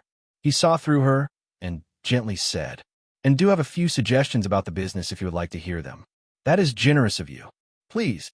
She felt a sinking feeling in her stomach, but still kept a smile on her face. Keith then proceeded to tell how a new e-commerce platform should tackle the market and make room for itself. He took some inspirations from knowledge he had gained from his dream, as well as the knowledge of the future approach of the platform under the command of Rebecca. It helped that his own business acumen was quite sharp as well. And needless to say, he hooked her in the discussion. The more Mrs. Grayson and Julian listened to his words, the more shocked they both felt. It was especially the case with the former, as she had been working on her project for over 3 years now, and Keith simply provided solutions for all the challenges that they were currently facing with the project. And he even gave them a few suggestions that could help them tremendously in the future. You do know that you can make your own platform with all that knowledge. She felt uneasy in her heart and asked, "We don't have to always compete with each other in the same industry, madam." He chuckled. "I have my hands full, and it won't matter much to me or my family if we don't enter the e-commerce market. Our focus is on something different now. More than anything, I want to make some new friends to keep the water steady and for future benefits and profits." He glanced at Julian and then back at the lady. He bared his intentions before her, and she could not help but feel relieved in her heart. "You have helped me immensely, heir Demiliore. Your favor will be remembered," she promised him. "You can return the favor by making the best e-commerce platform in Etheria." He chuckled and sipped on some wine. "Maybe we can think of some cooperation in the future when that happens." "Of course," she smiled and nodded, more relieved in her heart that Keith wanted something in return. There was no free lunch in the world, and if offered for free, it was bound to be laced in poison. It was clear from Keith's words that he was only helping them out in hope that they can work together on something in the future, which would benefit both the families. "Susanna," a bright voice called out, and a beautiful lady approached them. "Vanessa." Mrs. Grayson smiled and hugged the lady of the Demiliore family. "I was just talking to your son about something, and let me say it, he takes after you in his mind for business." "Well, thank you." Vanessa was obviously happy at hearing such words, and then she engaged the woman whom she had known for quite some time in a polite conversation. Seeing the two ladies chatting happily, Keith excused himself, and Julian kept him company as they greeted some more guests before they joined their group of classmates and other people of their generation who were present in the banquet hall. "You finally remembered us." The plump James complained, but stepped forward to hug Keith. "Many, many congratulations on getting married, my friend." "Thanks." He smiled, and then accepted the well wishes of everyone else as well. "So, what were you guys talking about?" "Of course you. And your recent activities. Eric, the lanky boy with the goatee, spoke. "We are quite hopeful that you will throw us a lavish party at the Melodona Prime, Keith. Wait for my birthday." He chuckled and nodded his head, making them all happily cheer at his words. "And we never thought you were going to do some exciting projects like the Element when you told us that you would be operating in the real estate market." James beamed at him and said, "Tell us, is there ever going to be an Element Prime? And what amenities it would have? Are you asking for yourself, or do you plan on selling out this information as a news?" Keith scoffed and said, which prompted all the guys around them to laugh at the plump boy. "Of course I would sell the news. You shouldn't be too stingy. I need to prepare funds for a new sports car." James discontentedly said, all right. And yes, there will be Element Prime. And as for some new amenities, there will be a casino." "Oh my God, really?" James excitedly asked. "Yes." He nodded his head and watched the plump boy jump up excitedly. "Keith," a sweet voice called out, and soon a little boy happily rushed towards him, followed by an older girl who was happily smiling at him. "Hey, Ben." He picked up the little boy in his arms and pecked a kiss on his cheek. "You are not getting bored, are you?" he asked. "No, this is fun," the little boy happily said. "You and Amelia look just like a prince and a princess. And I loved your wedding ceremony." "Well, thank you." He laughed lightly and then opened his arm to allow Chiara to hug him. "Everyone, this is Benjamin Angelini, my cousin. And this beautiful lady is Chiara Angelini, his older sister." He introduced them to the group, who looked quite awkward and surprised at the same time. Most of them knew what had happened between the Angelini and the Demiliore, and even if they had questions on their minds, they refrained from approaching him to ask those questions. "You are a beautiful lady, Miss Angelini." James was the first to politely bow to Chiara, and then everyone else greeted the Angelini siblings quite cordially. By this time, Amelia, Cinque, and Rebecca arrived to join them too, and a new round of greetings began, with most conveying their well wishes to Amelia and praising her on her beauty and elegance. Rebecca seemed to have a lot of interest in Chiara, and she chatted with her in hopes of gathering some information about the relationship between the Demiliore and Angelini. It was quite similar to how Cinque had behaved yesterday when she met Chiara, but their reasons for gathering such information was quite different. "Want another news to help you with your funds?" Keith suddenly asked James when he found Rebecca trying to get something out of Chiara. "What?" James excitedly asked. "Chiara, come here." He smiled in the direction of his little sister, who excused herself away from Rebecca and Cinque and arrived by his side, hugging his arm. "I think I should introduce her again." He meaningfully glanced at Rebecca. "Meet the future lady of the Demiliore family, Chiara Angelini." "What?" James loudly yelled out, attracting a lot of attention in their direction. "She's my fiancée." He smiled and said again, laying it out clearly to them, and Chiara laughed when she saw their dumbfounded faces. "It's nice to meet you too, everyone," she mischievously said before excusing herself and going back to join the group of girls, where Cinque and she giggled at how everyone around them was reacting to them. After the newly wedded greeted everyone present in the banquet hall, the banquet finally started, which proved to be a sumptuous and a delicious affair. The guests also got their answers when the news about Chiara being Keith's fiancée and the future lady of the Demiliore family started circulating in the hall. Darius himself acknowledged it, and then also announced and introduced Danielle as the new president of the Angelini Group of Industries. It was the perfect day to make such an announcement. It worked out fine since the guests present in the banquet showed no real surprise to the news. It was quite a pale event when compared to the news of Demiliore and Angelini getting back together through a marriage bond. At the end of the banquet, all the guests greeted the newlyweds again and presented them with gifts before taking their leave. And both Keith and Amelia graciously accepted their blessings. The young ones toasted a few drinks with Keith and congratulated the two of them again before departing. And finally, by dusk, only the Angelini and the Lynn remained at the Demiliore estate other than the Mount Talash. The seniors stayed in a separate lounge, leaving the younger generation alone to play their games and enjoy themselves. Ray Iser and Lin Wudao used to be acquaintances, and so they reminisced about their old days. Darius and Alaric Mountail, who was the head of the Morntail family, chatted with Diana, mostly about the affairs of the country. The ladies mostly surrounded Amelia, trying to tease her about her husband, but it was all to no avail since Amelia had nothing to be embarrassed about. However, everyone could discern it from her expressions that she was very happy today. Even her cousins admitted to it that they had never seen her smile so genuinely before. Kiera was gelling right in with the group, and she was actually getting along very well with Qingwei.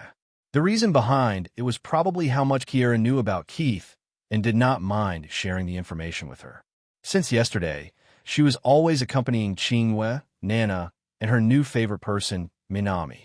The lovely maid of her brother was of her age, and they did not take long to become really good friends. Everyone eventually forced Keith to play some songs on piano for his bride after Kiera insisted on it, and he stood up to the occasion and performed meticulously, dumbfounding everyone who had never heard him play before. Celine was openly gushing over him, cheering loudly after every song he performed, and she did not forget to tease her daughter about it as well. Qingwei was just too mesmerized by Keith's piano skills. He made it look so effortless even when his fingers performed his sternest dance on the keys. She had listened to some music performances before in her life, but never before had she felt so hooked into the music. Part of the reason was because it was the very man who had been occupying her thoughts lately, playing so beautifully that she felt like nothing could top it off. But the truth was that Keith was naturally talented in music, and if he had not been the heir of the Demiliore family, he could have very easily become a renowned musician in his life.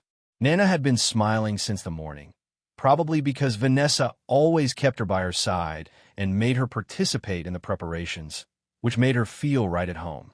Everyone was nice to her and considered her part of the family.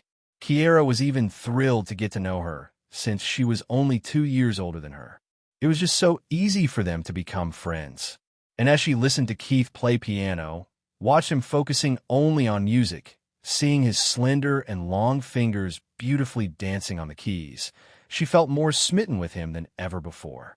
Damien and Amelia's uncle, Vladimir, took it upon themselves to make Keith adhere to the traditions, and then they made him drink up, toasting to him after showering blessings one after another. The ladies of the Morntail family did the same, but they did not come forward again and again. And soon the male cousins of Amelia joined the fun, as well after Vanessa and the rest of the ladies took the bride away to prepare her for the night to come. To the dismay and shock of everyone, Keith seemed to have a bottomless pit for his stomach as he kept drinking the wine until everyone around him raised their hands in defeat. His alcohol capacity was simply outrageous, but Damien had a hunch that it had something to do with his medical skills. "Master, you are a monster, but a good one," Victor, who was heavily drunk, called out loudly, which prompted everyone around him to laugh for no reason at all. Some of them had not even heard his words clearly, but still joined in to laugh their hearts out. "Thank you." He chuckled and shook his head, eventually getting up to his feet and leaving the lounge together with Damien, Sebastian, and Vladimir. At exactly 8:30 p.m., the Demiliore media telecasted the wedding that took place on the social networks as well as on their television channels, and the news of Angelini and Demiliore family was a hot topic. The news was soon picked up by other media channels across the country. The wedding of the only grandson of the country's deputy governor general was a significant event to many and was a news that could not be missed upon.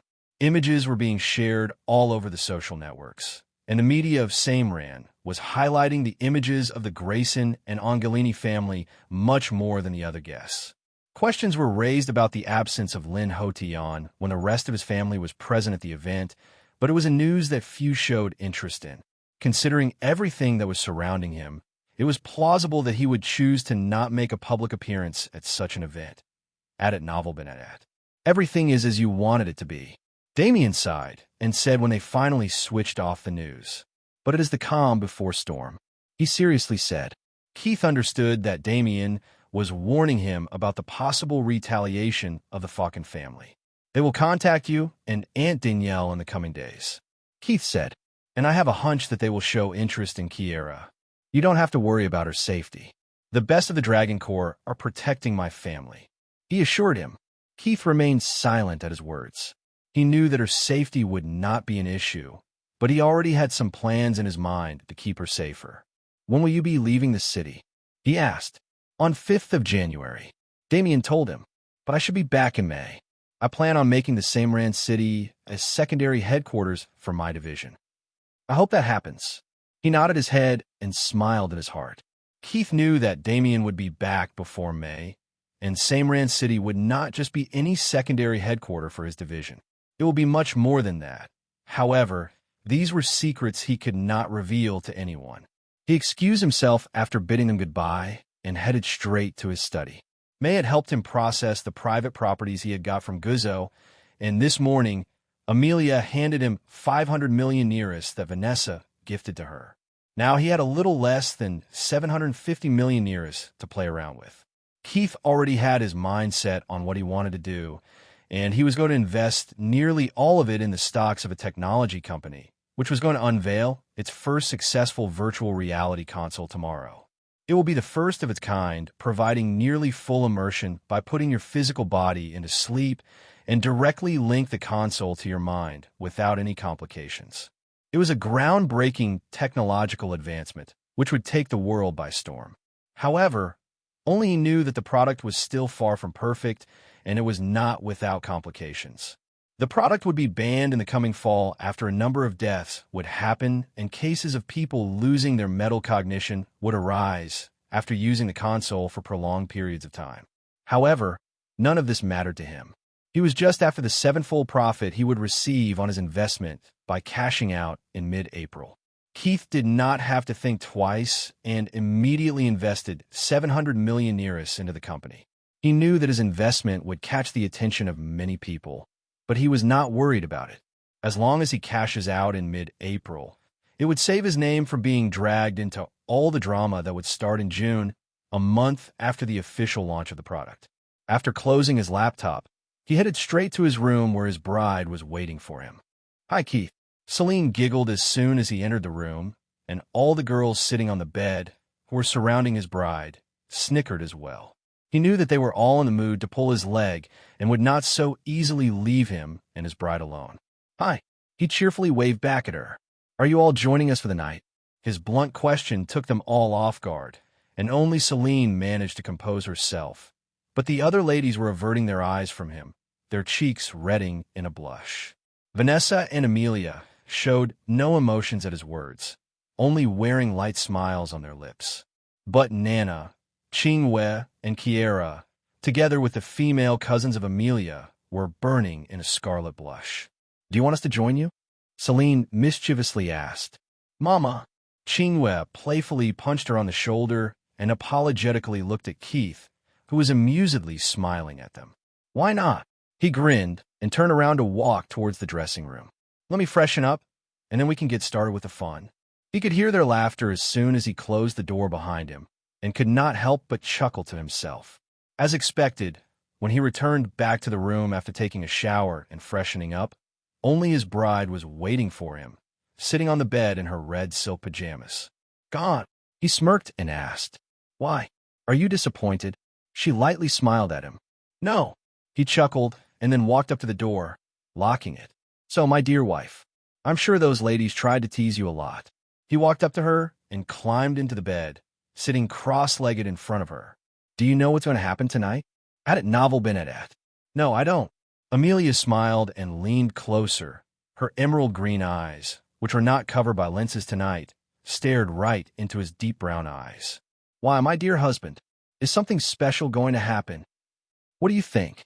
He smiled and leaned in as well, stopping right near her luscious pink lips. "Did you feel it too?" she suddenly asked, and Keith knew what she was talking about. "I did." He lightly smiled. The moment they had kissed earlier, an unspeakable sensation had washed over them, filling them up with warmth, and Keith knew how hard it was for him to compose himself and not do anything more to her right then and there. "Is it because of the sacred wedding?" she seriously asked. "Partly, yes." He nodded, but the flaring up of lust should not be due to it. "What?" Amelia raised her brow and asked, and Keith realized that they did not necessarily feel the same sensations. "Did you feel the sensation of sheer warmth, filling you up with all the happiness that you could ask for?" "I did."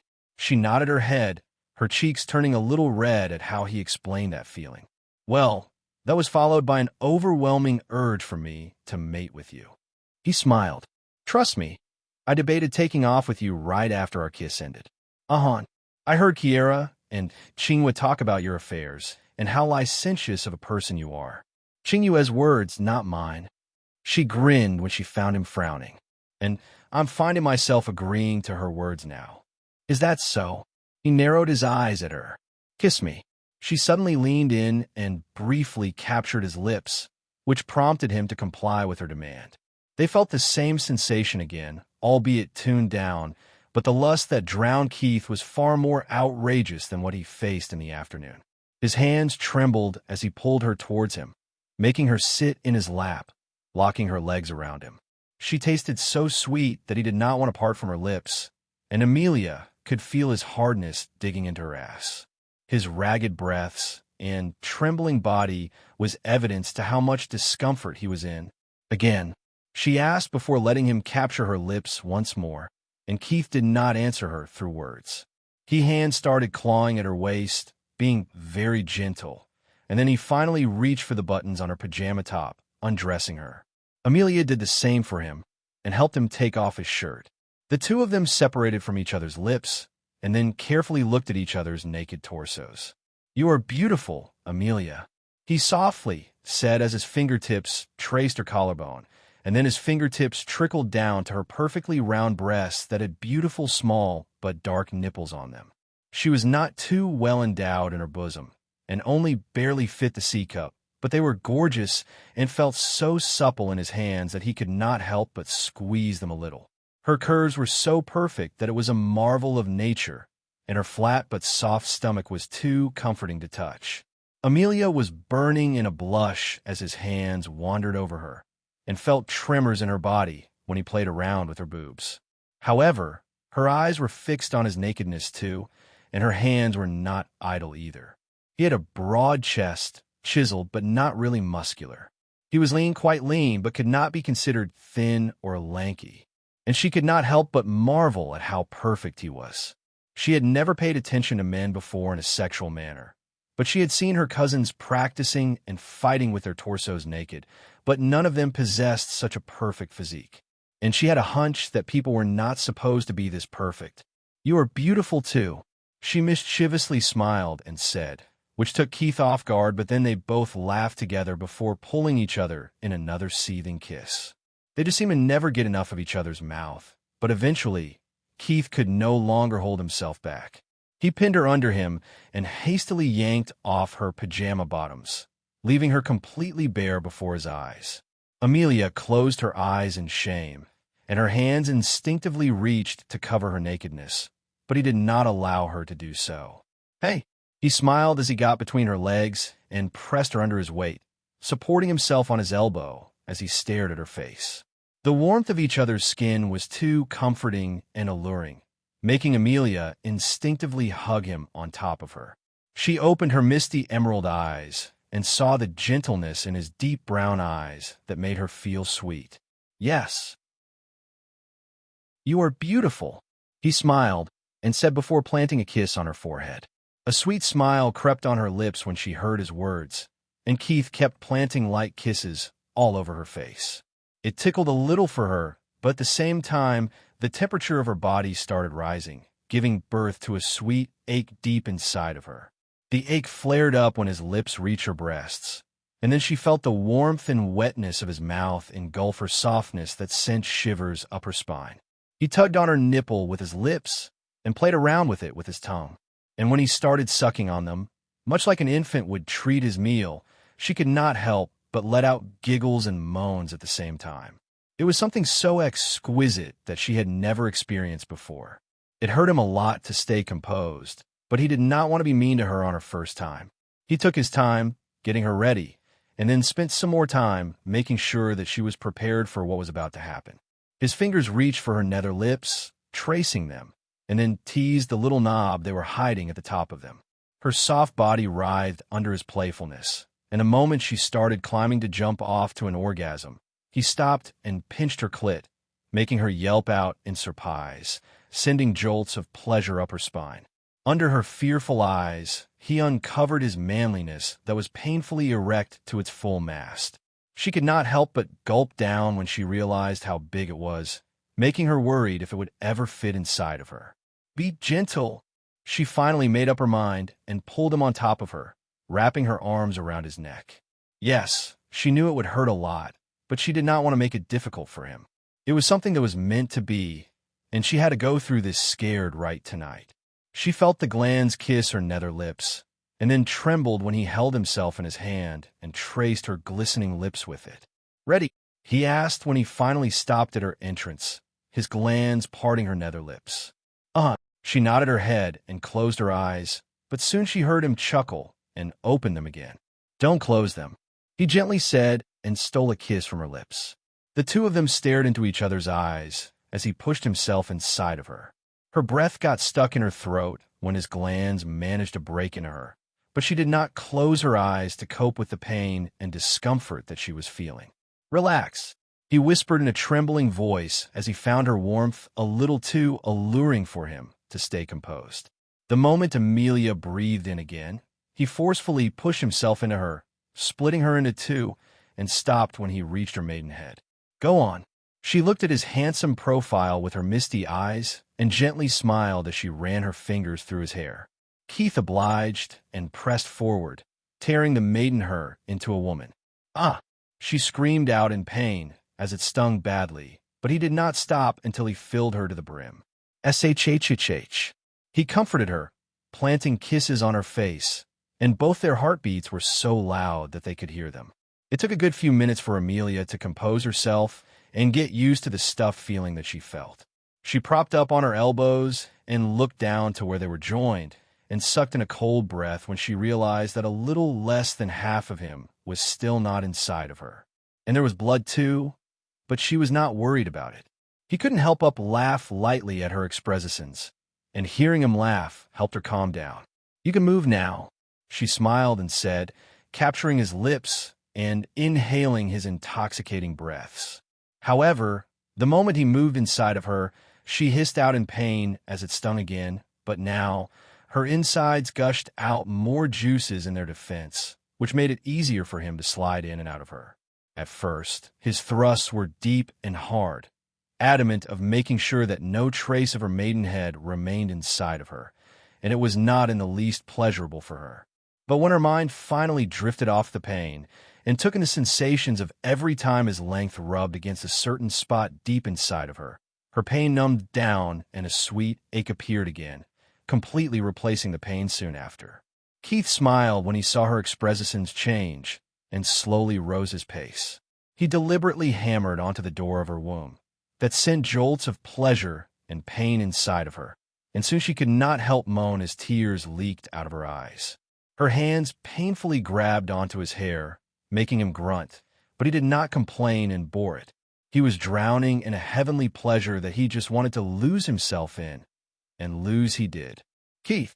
The moment she cried out in ecstasy, her insides painfully clamped him, but he fought hard and Thursday'd head faster before erupting inside of her, inseminating her womb with his essence. And in that moment, something magical happened. Unbeknownst to her, the runes on her body lit up before crawling onto Keith's body, shrouding them both in a golden light. Her emerald eyes turned brilliant golden as they stared into his eyes, mesmerizing him with their beauty, and she too was mesmerized by what she was witnessing. His deep brown eyes were changing shades. She watched them turn blood red, then picked black before settling into a haunting amethyst color. Both of them felt something change inside of them, but their minds paid no attention to it, and their bodies moved on their own as they soon lost themselves to their lust, indulging in their carnal desires to their heart's content. It was a long night, long and passionate, but everything had an end, and it ended too with the two lovers holding each other in their embrace.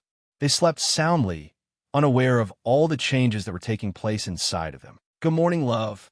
Keith brilliantly smiled when he entered the room with the trolley of their breakfast and found Amelia walking out of the dressing room after taking a bath. "Good morning." She brightly smiled and came forward to hug him tightly in her arms, inhaling his scent and burying her face in his chest. She curiously looked up at him and stared in his deep brown eyes that had turned to a different shade last night. "My aura has changed," she informed him. "It is much purer than before, and it feels ethereal." "Same." He nudged his nose with hers and then led her to the breakfast table in the room. "You are not going to tell me why it happened?" she finally asked as they both sat down. "Frankly, I'm not sure why it happened," he said as he plated the meal for her. "But you do have some ideas?" she curiously asked. "MHM." He nodded his head. "There are many possibilities, such as a dual cultivation technique, a sacred blessing of our bond, or your special physique," he said and turned to look at her. "But it was not a dual cultivation technique, since we did not practice any, and it could be a sacred blesses, but I doubt it." He confidently smiled at her. "Maybe it had something to do your special physique." "Not yours." She raised her brow and asked. "What?" He frowned at her. "Are you sure it had nothing to do with your special physique? What makes you think that I have a special physique?" He smiled and curiously asked, which made his beautiful wife frown at him. "You don't know?" she guessed. "No." He honestly nodded to her. "Your eyes change colors just like mine does. I thought you too had a special physique." She confusedly spoke. "Oh." He frowned and lost himself in some thoughts. What color did they turn to? First blood red, then pitch black, and they turned amethyst and remained such until we fell asleep. Our eyes were back to normal when we woke up, she informed him. Her words made him anxious, and his mind ran at its limits, searching for all the possibilities. As far as he knew, he did not possess a special physique. Godstones did not give you a special physique, and he could not recall any phenomenon in all the information he possessed where eyes changed into colors that Amelia mentioned.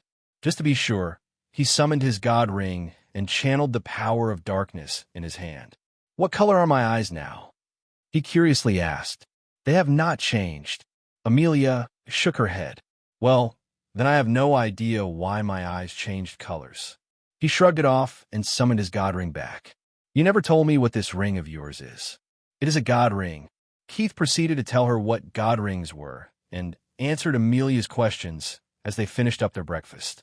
It was not something he needed to hide for her, and so he answered all her queries in detail until she was satisfied. Amelia took the lead and kissed him before going to her study to work on some projects, leaving him alone to his thoughts. After hearing what Amelia had told him, his sixth sense was screaming at him that she was right on point. Whatever happened last night was probably because he possessed a special physique, but the problem was that he never knew that he possessed a special physique. There was no new knowledge about it in his mind, and he felt nothing new in his body. Well, except for his expanded aura reserves, which marked him as an auror in the mid-nascent profound realm, and the quality of his aura, which was several times more pure and potent than it ever was. However, Amelia too had received the same benefits, making her aura purer and more potent, but she did not see any advancement in her cultivation realm. Keith was certain that he was not utilizing any dual cultivation technique he knew about through his Devil Sutra. The passive ones could not be used by him yet, and most importantly, they were not supposed to yield such results. "Hey, system," he called out, in hopes that he would hear a reply. But even after waiting for minutes and repeatedly calling it, he received no answer. He was growing quite agitated the more he thought over the possibility of him possessing some special physique, as even in the knowledge of the future, there was no mention of it. And finally, after thinking things over, an answer popped up in his mind. Did I awaken it by copulating with someone possessing a special physique? He asked himself, and when he went through everything that happened yesterday, by how his lust had flared up just after kissing Amelia, driving him crazy with the urge to mate with her, he was more certain that it was the case. He also had some guesses about what sort of special physique he possessed, and what he was certain about was that he was a cauldron perfect for dual cultivation. Yin-yang physique. He frowned as he recalled the name of a certain physique from all the information he possessed. A cold chill ran up his spine when he realized that he would become an object of utmost importance to all the women who were mad about cultivation once they learn about his physique. And from his knowledge of the future, he already knew of some such crazy ladies, who were so immensely powerful that he would have to stay wary of them when he eventually comes across them in the future. The last thing he ever wanted was being assaulted by women and taken against his will. That idea never appealed to him. But once he thought past all the negatives, he was quite happy about it. Yes, this physique was not helpful in battles, nor did it provide any insane abilities, but could help him advance his realm faster by dual cultivating with other special physiques without any drawbacks. But most importantly, it would make his aura more potent than the average cultivators, which was an indispensable boon. Keith also found the answer today why he felt so drawn towards Xinhua. It was probably because she too possessed a very special physique. He happily stood up on his feet to go to his study and work on some things when he came to a halt and frowned. He knew everything about the yin-yang physique, about all ranks and classes of it, but none of them were supposed to change his eye color. For the first time ever since he had woken up from that dream, Keith found himself missing the presence of the system. He knew it held all the answers he wanted, but he would have to wait for 3 years now to finally get them. Keith, he heard a cheerful call from behind him while he was walking aimlessly down the hallways. Good morning, Xinhua. He turned to look at her and brightly smiled. It's afternoon. She scoffed and then approached him, curiously looking at the new hickeys on his neck. Nice. She smirked. Thank you. He chuckled. I take pride in my ability to please women. I don't want to hear about it. She loudly told him and then sighed. Where's Amelia? In her study. She has some project to work on. He informed her and then drew his hand to her. What? She asked, but subconsciously placed her hand in his. Nothing. He chuckled and planted a kiss on her knuckles. You just look too beautiful today. I always look this beautiful, heir Demiliore. There was a smug smile on her lips as she replied in the same manner that he would have if told the same thing. And the two of them burst out laughing after glancing in each other's eyes. What's your plan for the day? He curiously asked when he looked at her office suit. I have a meeting with Mr. Milovic. We talked yesterday at the banquet, and he agreed to help me with assembling a R&D team for my beauty and cosmetics company. Do you want me to come with you? I'd at novel been at. No, I will be fine. She brightly smiled at him. But if you are free in the evening, can you help Mama settle in the robin's nest? No worries. He readily agreed to it. Thank you. She sweetly smiled at him before coming forward to lightly hug him. He was surpsed at her action, but before he could tease her, she escaped away, hiding her blushing face from his eyes. Keith watched her leaving back with a fond smile, and he was immensely relieved in his heart that his physique was not out of his control. He feared that he would burn in lust just by touching her, but it did not happen, which was a relief. Sebs, come to my study. He sent a voice message to Sebastian through his digital watch before entering the study. He needed to go trough the financial details of the Melodona and the Pacific Oriental after the New Year's parties last night. Young master, Caesar politely bowed to him as he entered the study. He briefly glanced at Sebastian, Ying, Victor, and Ryuta, who were already present in the room, watching the live telecast of TechCom, where a new product called Oculus was being unveiled. Yes, uncle, he asked when the aged man came to stand by his side. Caesar did not say anything, but handed him an envelope, which contained some information as well as a memory stick. Sebastian got up on his feet as soon as he saw the flash drive and brought him his laptop. There were a few images, more informational documents, as well as a video where two young men were chatting in a high-end club, and the date and time on the video was of last night. Keith immediately recognized the two young men, because one of them was a childhood friend, Hal, and the other was the first young master of the Falcon family, Christian. The audio was quite clear, and their conversation was recorded from start to the end. Anything incriminating would do. Christian spoke intently, and Hal took his time before he replied. He hasn't done anything that can be used against him, he dejectedly said, and if he has, then there is probably no evidence of it. How about the girl that is his personal secretary? I don't know much about her. Hal simply shook his head. Hearing his words, the young master of Falcon family intently chuckled. Then get to know her. And since he's your best friend, ask him to hire you in his company. You want me to keep an eye on him? Hal asked doubtfully. No, I want you to keep an eye on his secretary. She's quite close to him, but she's just a simple girl. He grinned. Also, if you can get your hands on something beneficial to me, it would not go unrewarded. Keith dangerously narrowed his eyes the more he listened to their conversation.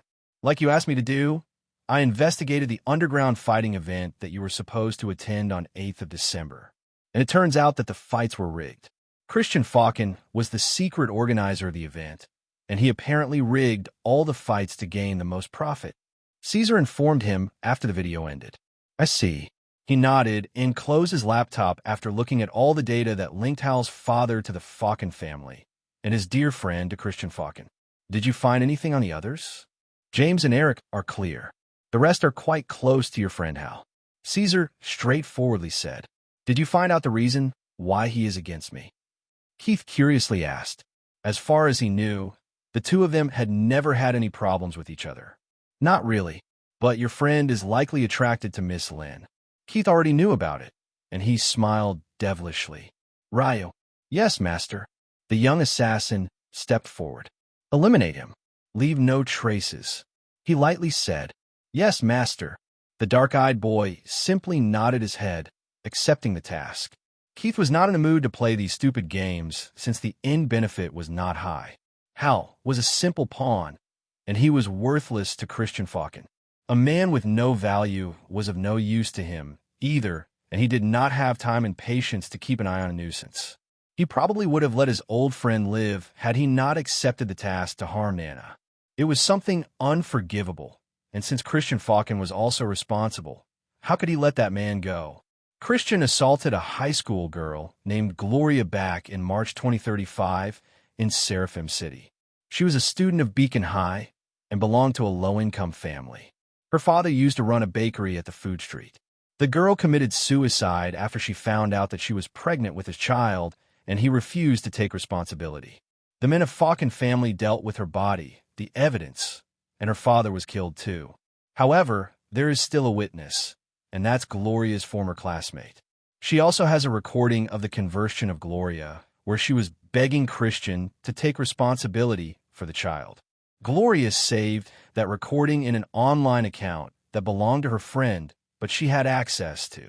However, the poor girl couldn't muster up the courage to stand up for her friend after they killed Gloria's father. Her name is Joanna. She should still have the recording in her possession, Keith said, and Caesar understood what he had to do. Everything will be arranged, young master. The head butler of the Demiliore family politely bowed to him before taking his leave.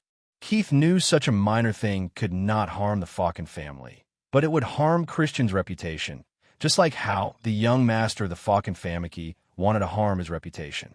What do you think of Oculus, Sebs? He smiled and asked when the event ended. It's a groundbreaking technology, but it should not be as perfect as they claim it to be.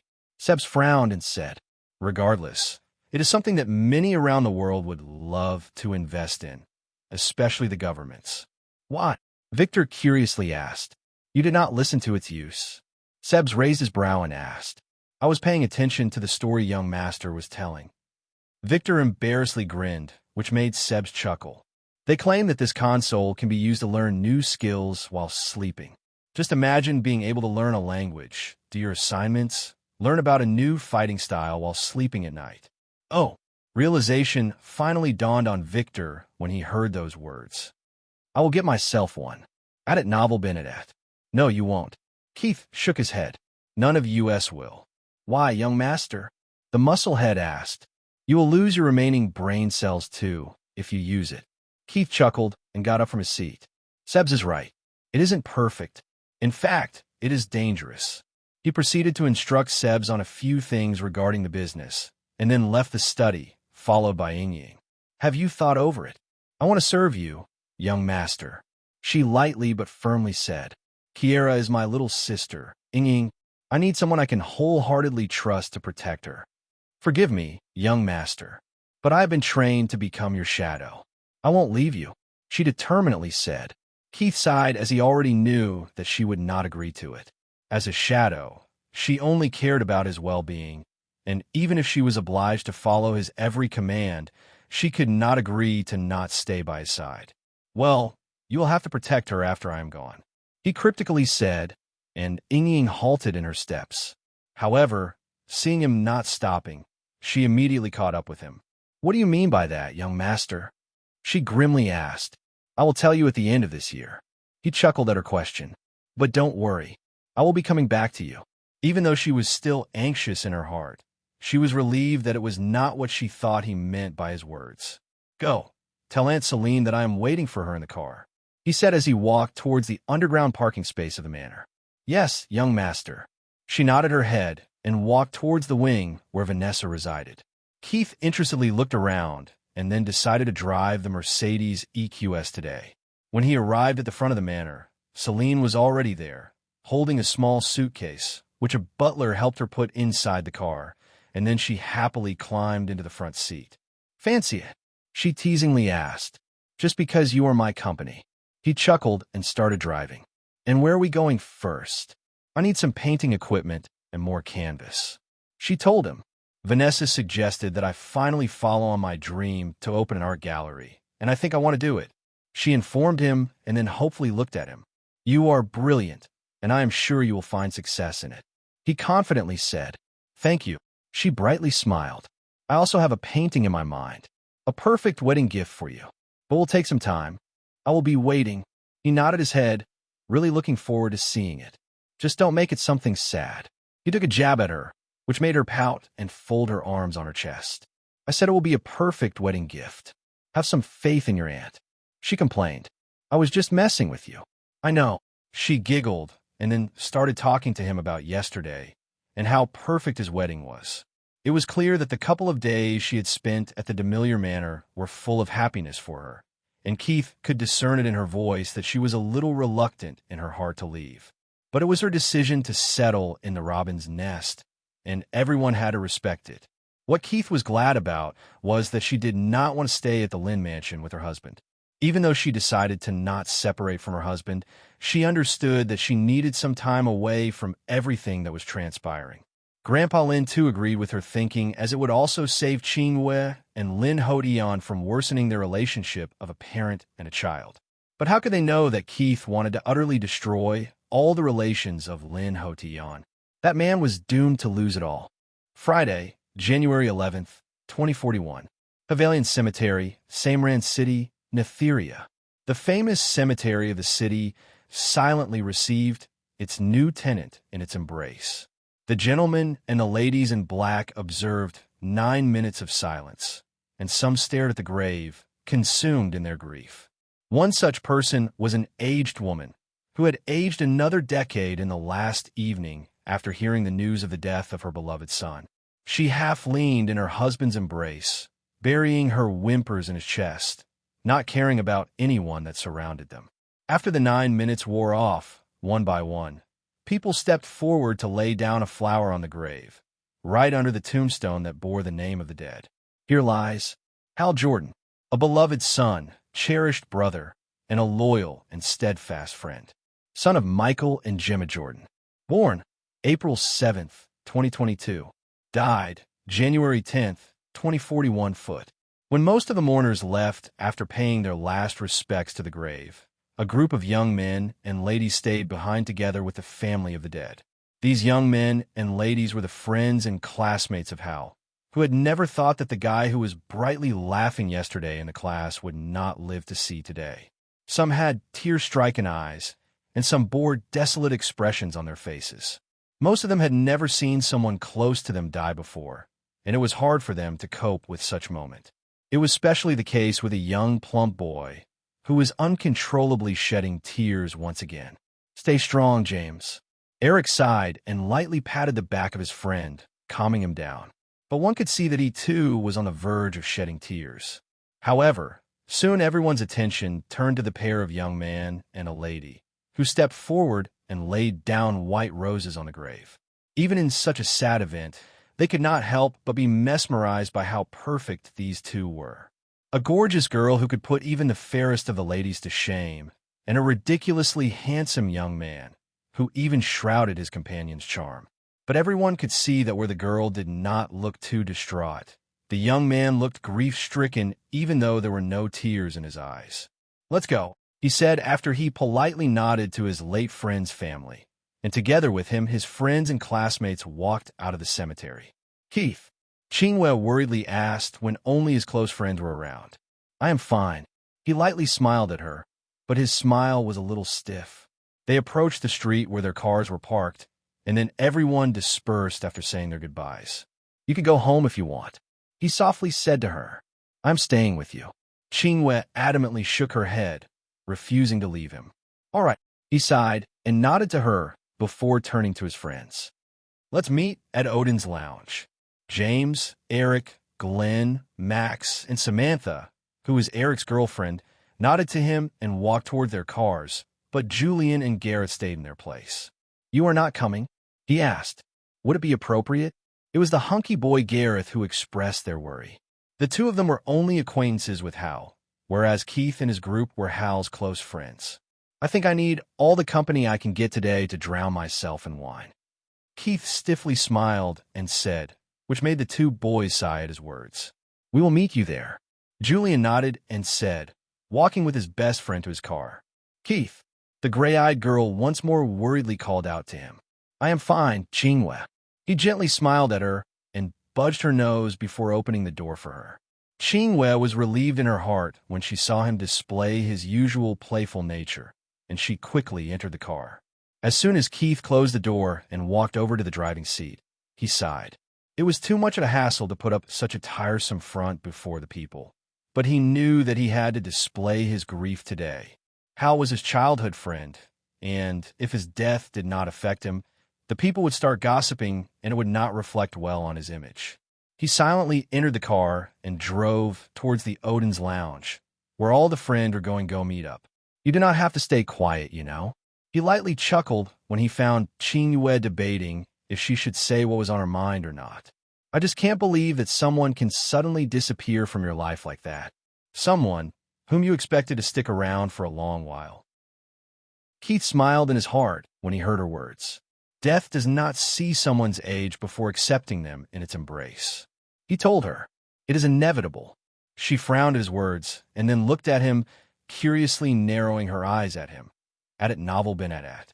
Your words don't sound like you are too sad about his death." She asked as she felt that Keith no longer looked too gloomy. "I am not." He lightly smiled.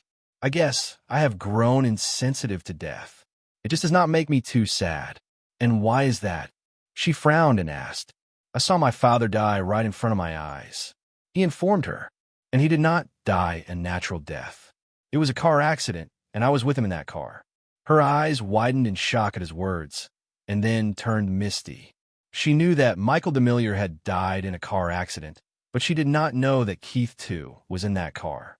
Chingwe felt her heart constrict when she thought what could have happened to him, completely forgetting about the uneasiness she felt at his earlier show of apathy.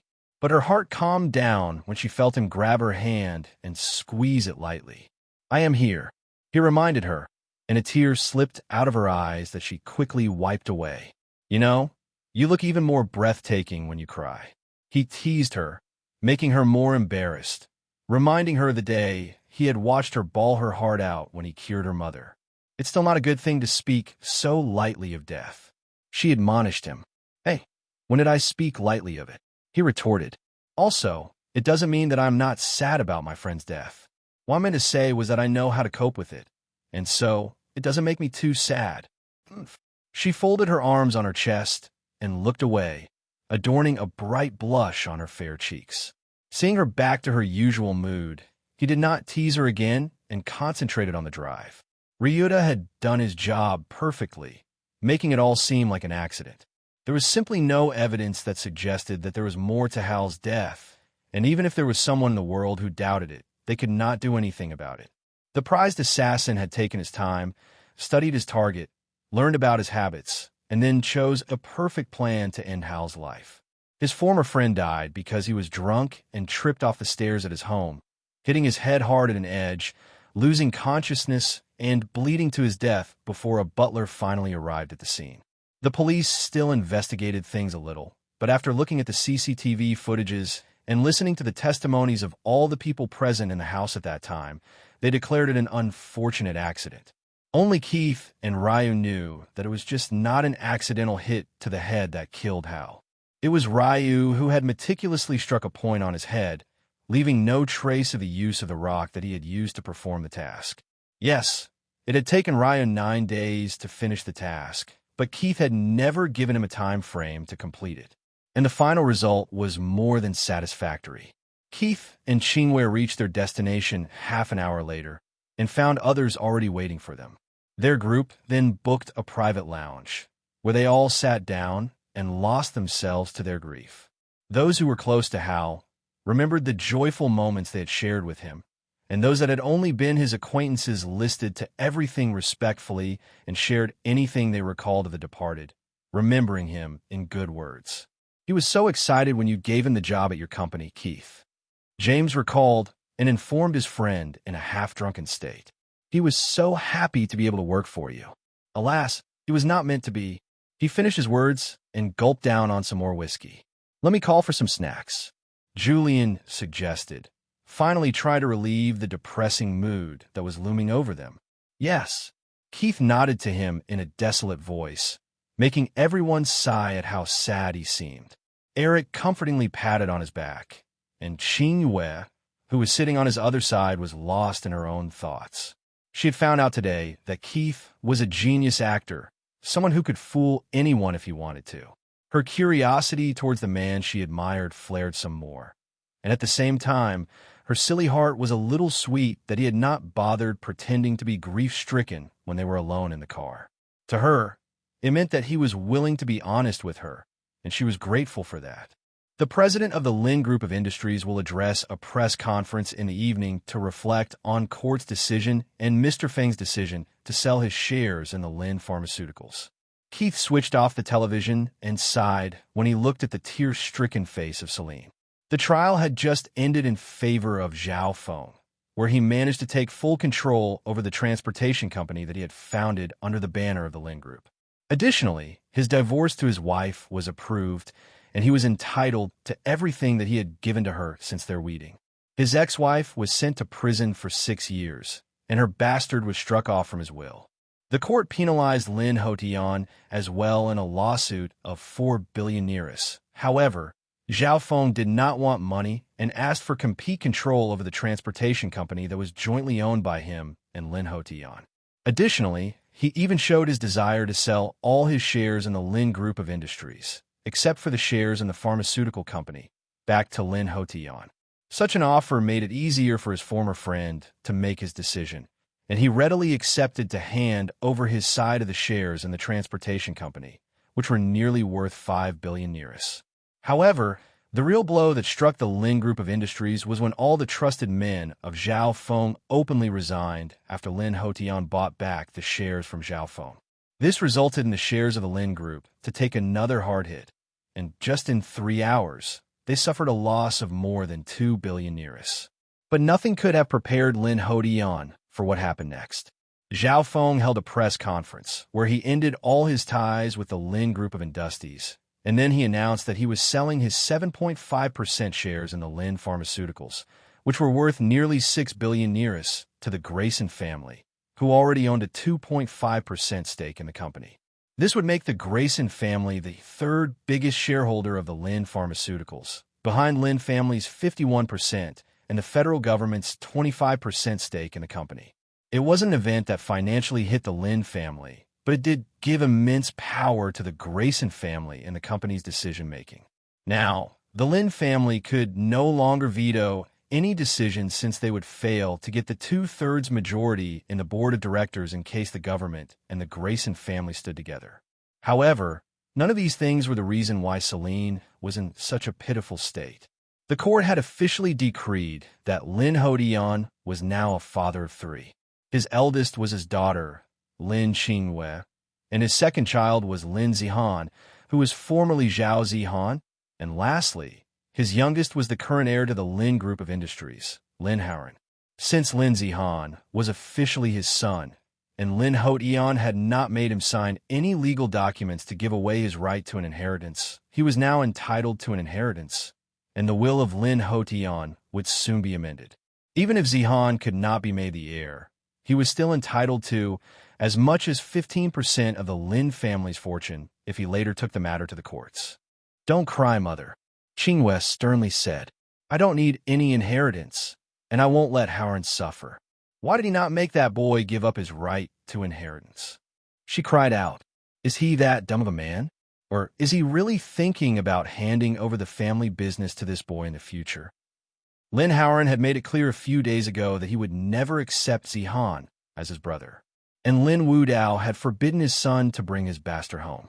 However, by not making Zihan give up his rights to inheritance, it was akin to making the brothers enemies to each other. Now it was clear that there was going to be a fight in the future over the family business. And you are not giving up your rights, the gray-eyed woman sternly said to her daughter. Mama, I don't need the inheritance. She lowered her head. Please have faith in me.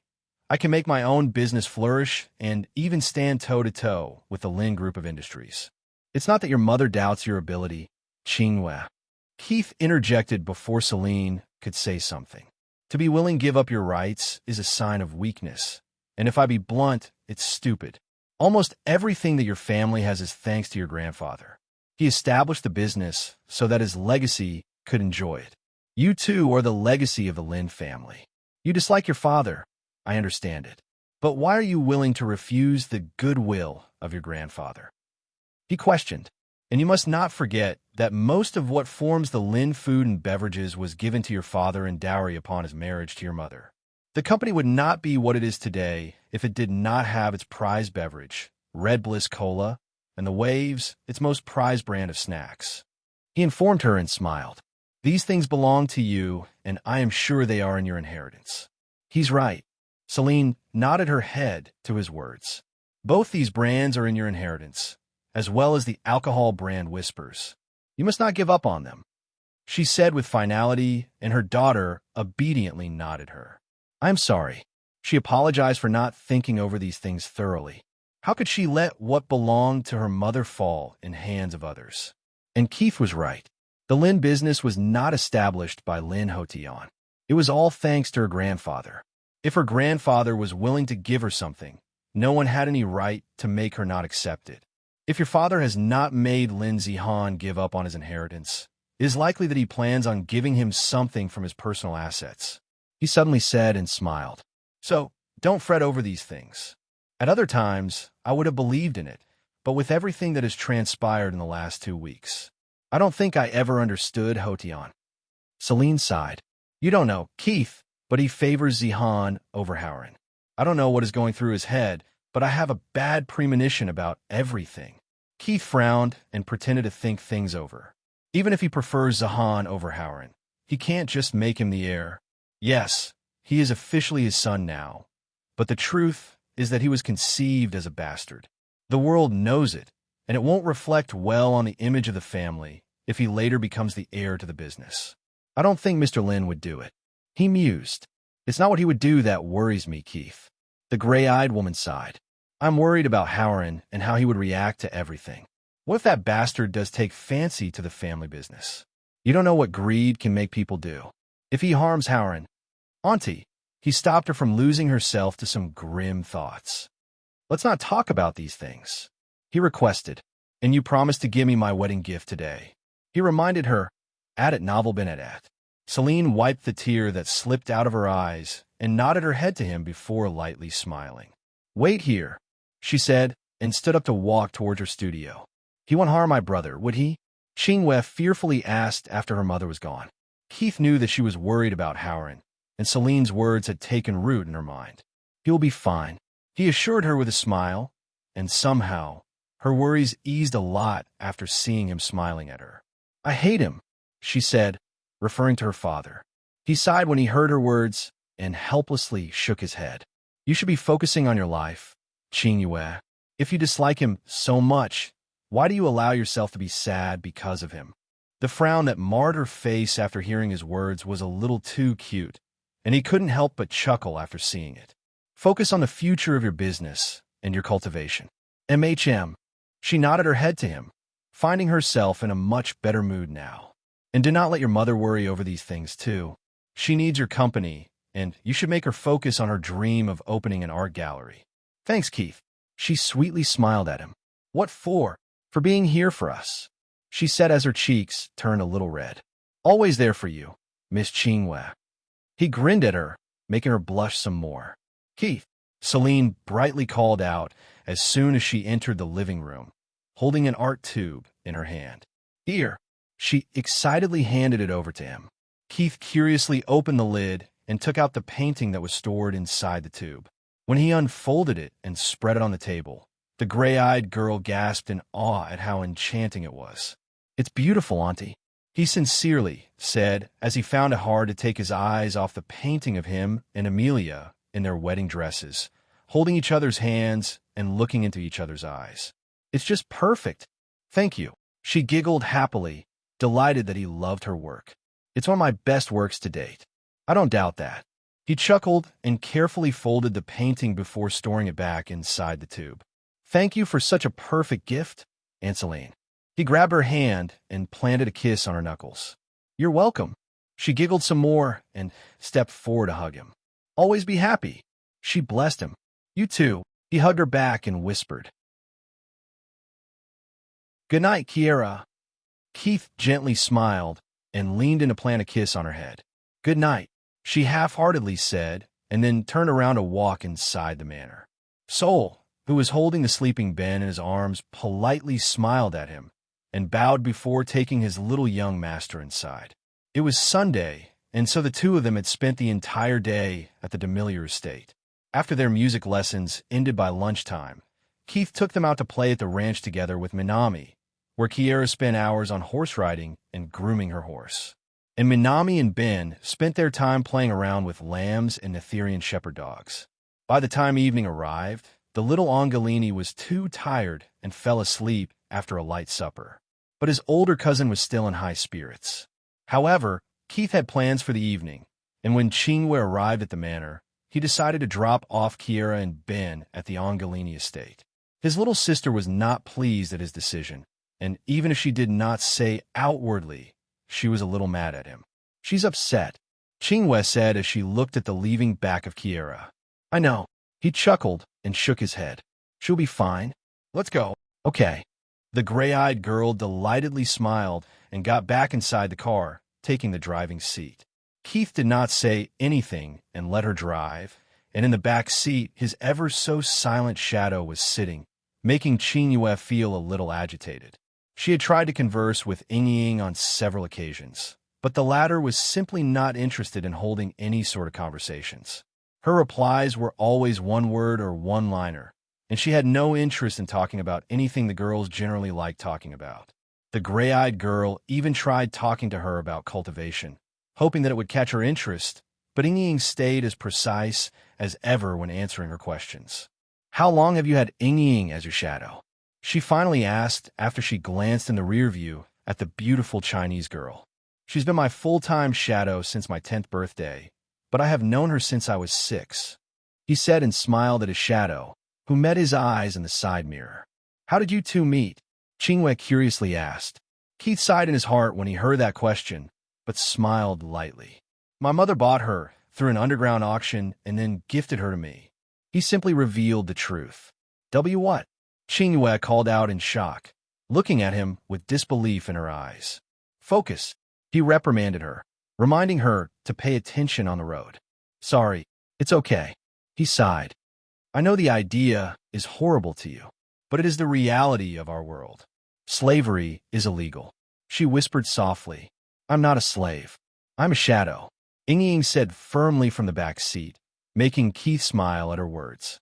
"It is legal as long as they are not slaves," he said to her, and then informed her more about his shadow. Ying was an orphan, and a sect in China trained her since she was 6 years old. She showed great aptitude for cultivation when she turned 12, and after she finished the body refinement stage, the sect decided to sell her. "Why? Because they needed money?" Keith smiled at her. She was a girl, and so she was perfect for the position of a shadow. You see, families like ours usually search for such girls to make shadows for their young ladies and young masters. My mother got Sybil when she was 8 years old, and I got Ying when I was 6. And what exactly is a shadow? A shadow is a shadow. He smirked at her. They are meant to always stay by the side of their master. and for them nothing is more important than the safety of their master. Unlike the other guards we have, Ying is only answerable to me, and I alone am responsible for her well-being. Why only girls? Qinghua frowned. It's only girls for young ladies. I have Ying, but Victor too can be considered my shadow. However, he's not really a shadow, even if he's only answerable to me. It is because he does not stay by my side all the time, and he has my permission to enjoy a lot of things in life that shadows are not allowed to have. He informed her. Girls are preferred over the boys, and it is done to avoid complications in case the master develops some feelings for their shadow. And since they're almost always together, it could happen. My mother treats Sybil as a sister, and Ying is a little too important to me. If they're always by the side of their master, I guess they're not allowed to have families of their own? She frowned and asked, for a shadow, their master is their only family. Ying was not pleased at her words and sternly said, well, I guess you have your answer now. He lightly smiled at Qinghua. The gray-eyed girl frowned some more and shook her head. It is, maybe. He shrugged it off since it never bothered him. Shadows are not allowed to have families of their own. However, when a lady gets married, her shadow could become the lover of her husband if she gives her consent. So, Sybil. No, my mother never allowed my father to touch Sybil. He shook his head. Also, shadows are not allowed to have children. He smiled at her. For a mother, her child is very important, and if a shadow has a child, her priorities could be affected because of it. That's cruel, she said again, feeling more uneasy in her heart. No, it is not. He shook his head. Sybil considers me as her child, and she has always been very protective of me. For her, I and my mother are her family. He chuckled when he remembered something. I used to call her Mama when I was young, but once I grew up, she strictly forbid me from calling her that. Now, I call her by her name, but she is one of the people in the world I can never get mad at. It is also why I don't mind it when she keeps tabs on me under my mother's orders. Seeing that the gray-eyed girl was still not accepting the idea, he decided to lay things out bluntly to her. Qinghua, not everyone needs children, he seriously said. For some people, there are more important things in life than having a family of their own. And for some, the concept of family is very different than yours. Why don't you ask Ying if she is content with her life or not before forming a judgment in your mind that she's living a pitiful life? I know she's happy being by your side. I can see it in her eyes. But can you honestly say the same for all shadows? She retorted, it's slavery and it's brainwashing, no matter how you put it. Keith sighed and shook his head at her words. Well, that's the reality of life. Not everyone lives a content life, and that's not limited to only slaves. Even the most free of the men do not necessarily live a happy life. Also, slavery and brainwashing have always been part of the society in different forms, and they will always be a part of it. Do you know why? He asked, and saw her frown at his words. It is because the powerful rule over the weak, and the weak need to be ruled over. Why do they need to be ruled over? She narrowed her eyes at him. To protect them, safeguard them, and to keep the society functional. If they're not ruled over, there would be anarchy, no progress, and a lot of unnecessary conflict and bloodshed. I am sorry, but I disagree with your opinion. She shook her head again, stubborn at her stance. Power and the fear that comes with it is what keeps the society functional. Qinghua. He lightly smiled. You will see the reality of the world sooner or later. So, you are telling me that you are fine with the idea of slavery? She asked. I might not like it, but I certainly don't dislike it either. It is a reality that I cannot deny. He said and shrugged. All that matters to me is how I treat the people who can be considered as my slaves. I have been raised to be responsible for my possessions, even if I don't hold any particular feelings towards them. She's strong, beautiful, confident, and talented. Why should she be a slave? Qinghua asked again.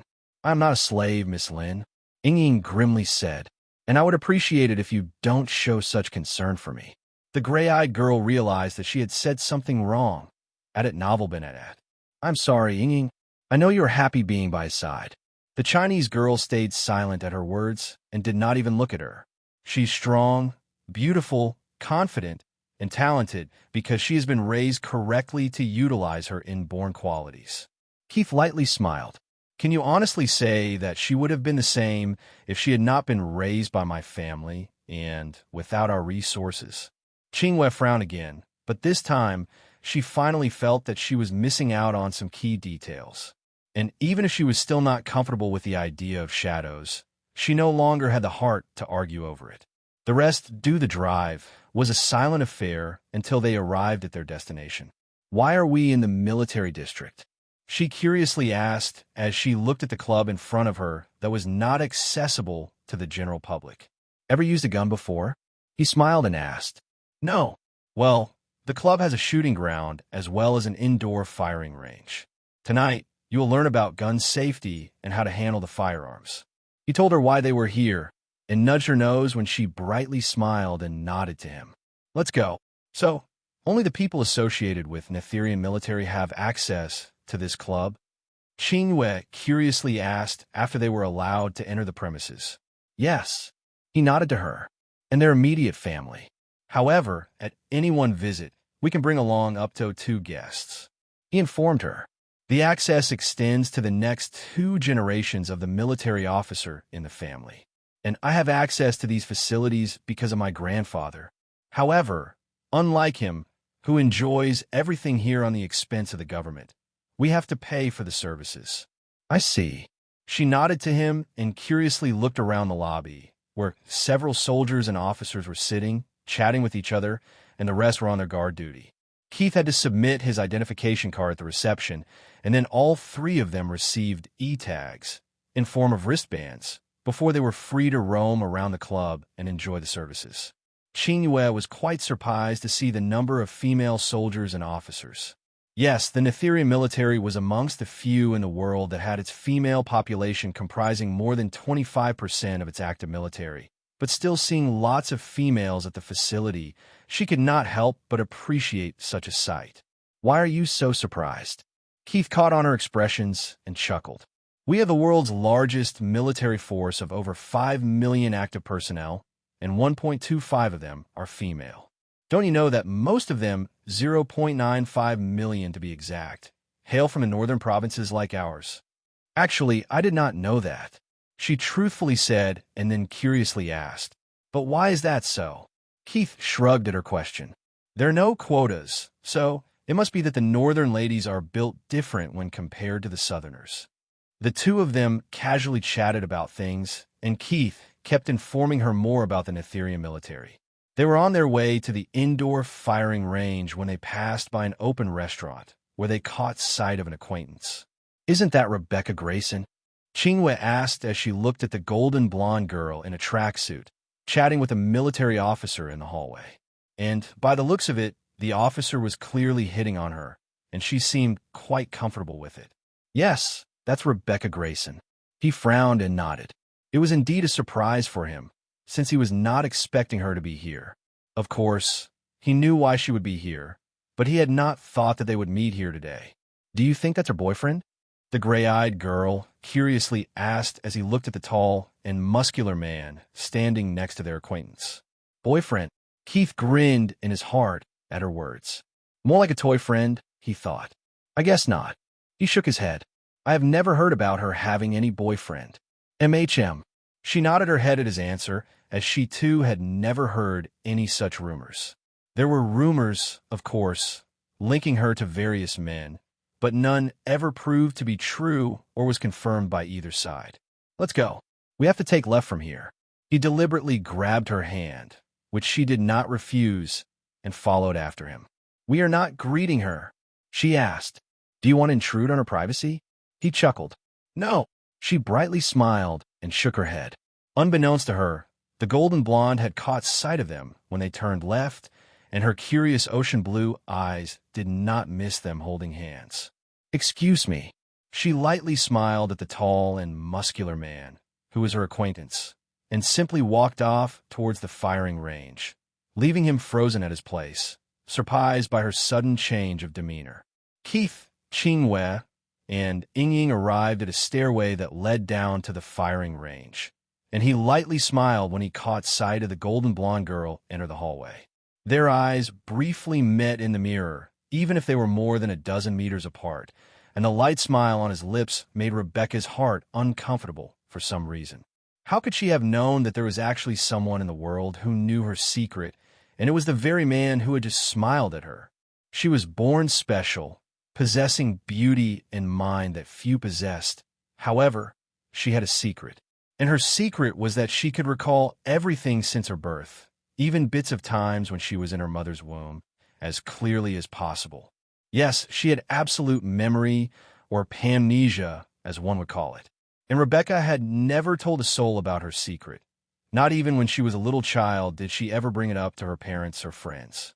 And the golden blonde had not missed the look in Keith's eyes when their eyes met in the mirror. He was expecting her, and his smile was the proof of that. Never in her wildest dreams would she have that this very man knew all her secrets. Secrets that even she was not aware of. Have you decided on which gun you would like to use? The soldier girl who was working as one of the receptionists asked. Bretta M27s. Customizations. Standard and no optics. Magazine capacity. 9 plus 1.40 super.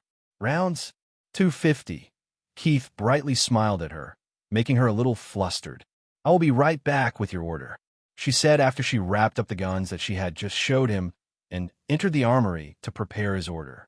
Keith glanced at his left, where Ying was guiding Qingyue about the gun safety. He had asked her to do it so that they can get to know each other better after the conversation they had earlier in the car. And he hoped that it would ease the dissatisfaction Ying held in her heart against Qingyue.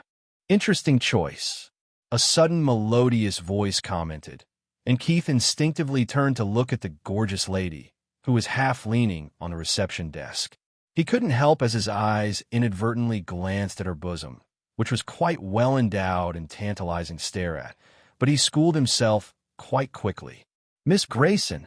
He politely smiled and nodded to her. What a pleasant surprise. Pleasant, indeed. She lightly smiled back, and then turned to look at the second receptionist. I have the same order, but replace the round with .45 ACP. Very well. The receptionist nodded to her and joined her colleague in the back room to prepare her order. How's Amelia doing? She suddenly asked, curiously glancing in Qingyue's direction. I hope she's doing fine. He chuckled. Haven't seen her for the last 4 days. Oh. Rebecca surprisedly looked at him before she realized the reason behind it. She's in Beijing with your mother? Yes, World Telecom Congress. Your father should attending it too. He nodded to her. He is. She nodded to him and then mischievously smiled at him.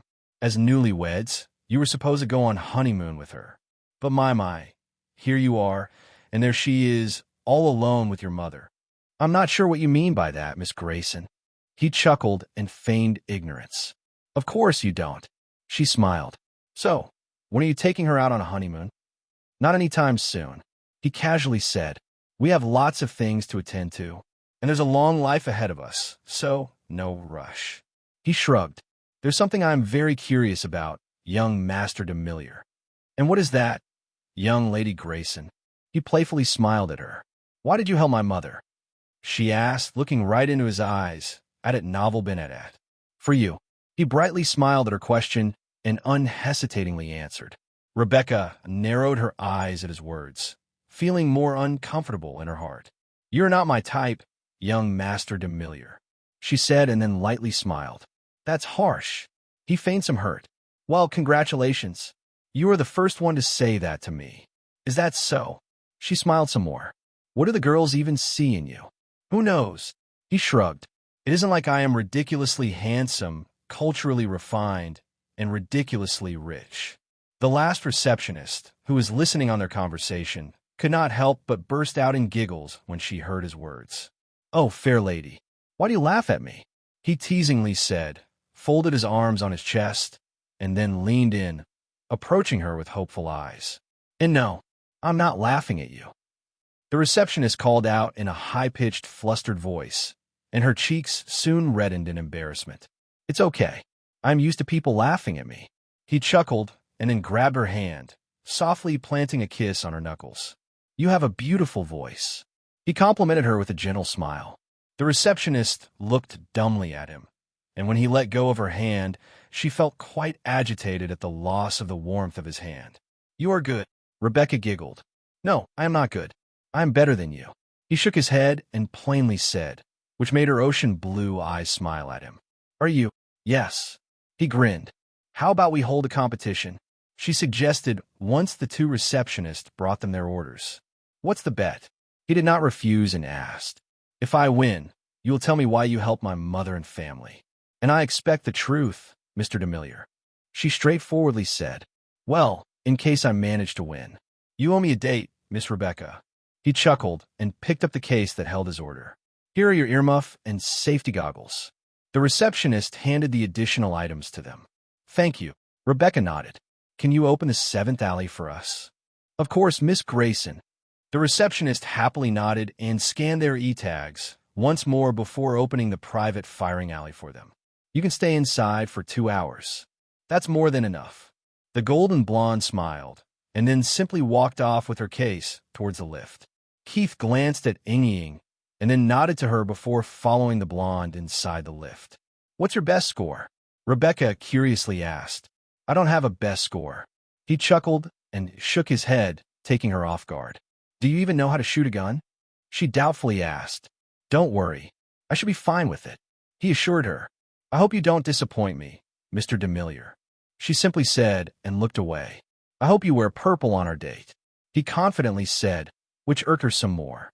Rebecca curiously looked at the handsome boy, who was completely immersed in focusing on targets as he held his pistol with steady hands. It had been over 10 minutes, and Keith had spent that time practicing his marksmanship. At first, she could clearly see that he did not have too much of experience at target shooting, and it took him a while before he managed to hit close to the mark. However, for someone like her, whose eyes and mind did not miss on even the minute of the details, his alarming progress was mesmerizing. She had never before seen an amateur hold the gun with such steady hands and gain control over their breathing after only firing a few rounds. To an untrained eye, it would appear as if Keith was getting the hang of things after not trying his hands at target shooting for a long while.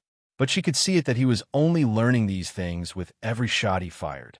"Time's up," she announced when the 15 minutes preparation period ended. "Let's start." Keith withdrew his gun from the shooting posture, but kept his eyes on the body target that was riddled with bullet holes.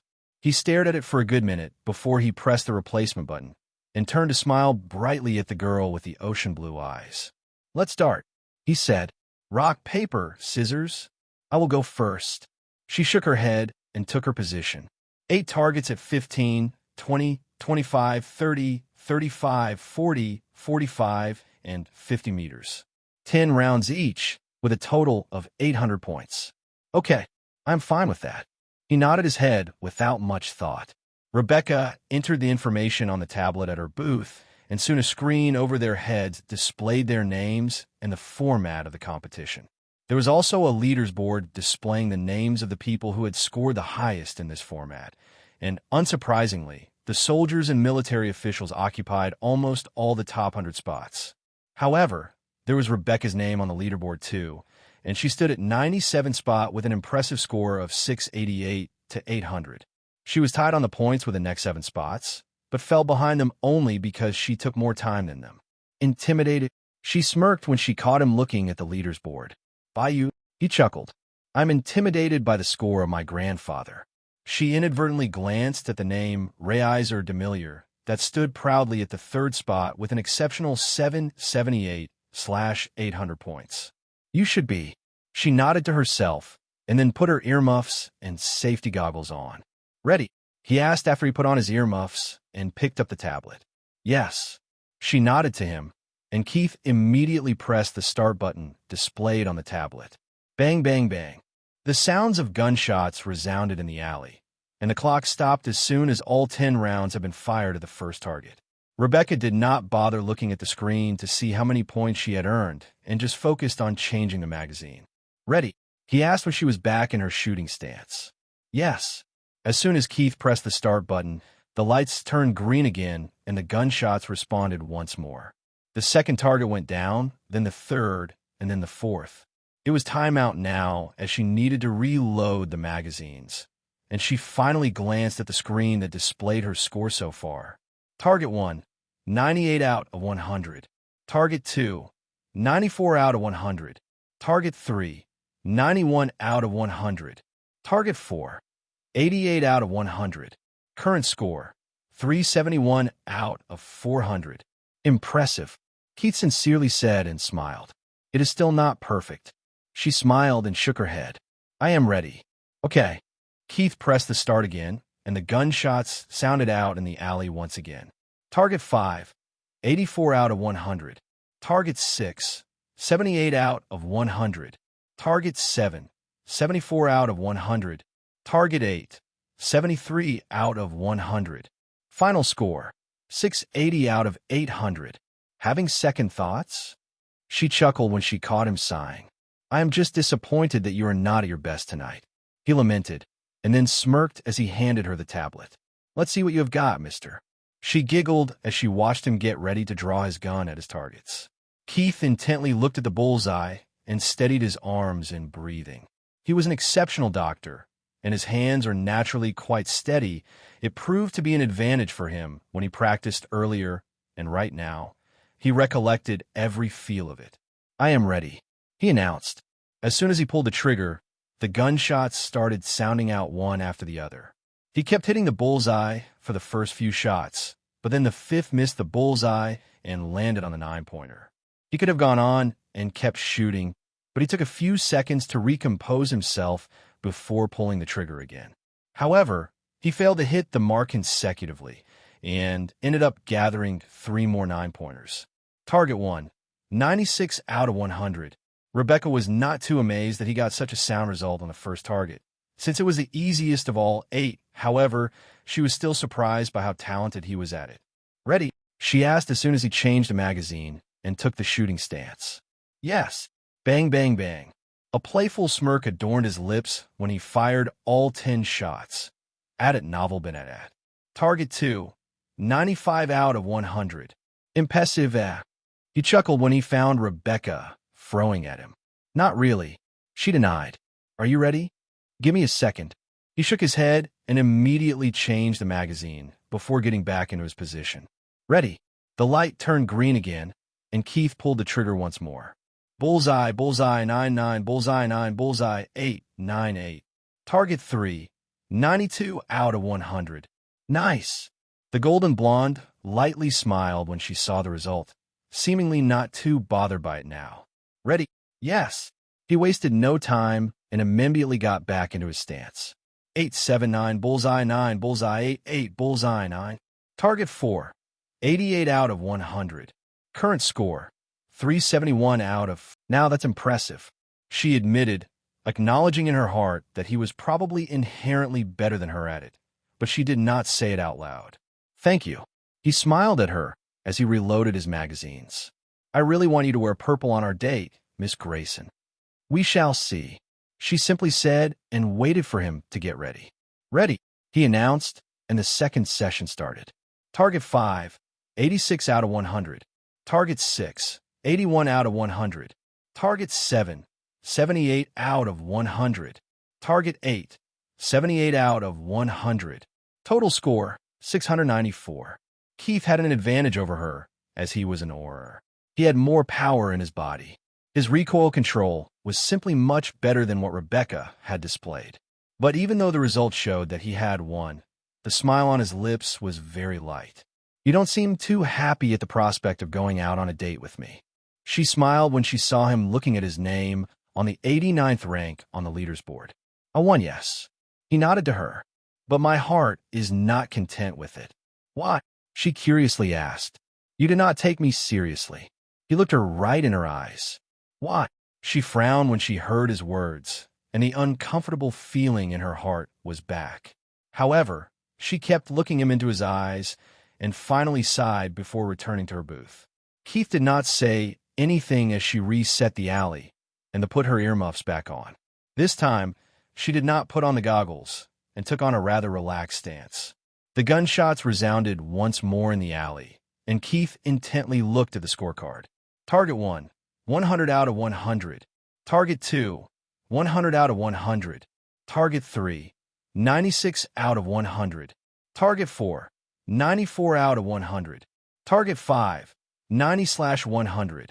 Target 6, 88 out of 100. Target 7, 87 out of 100.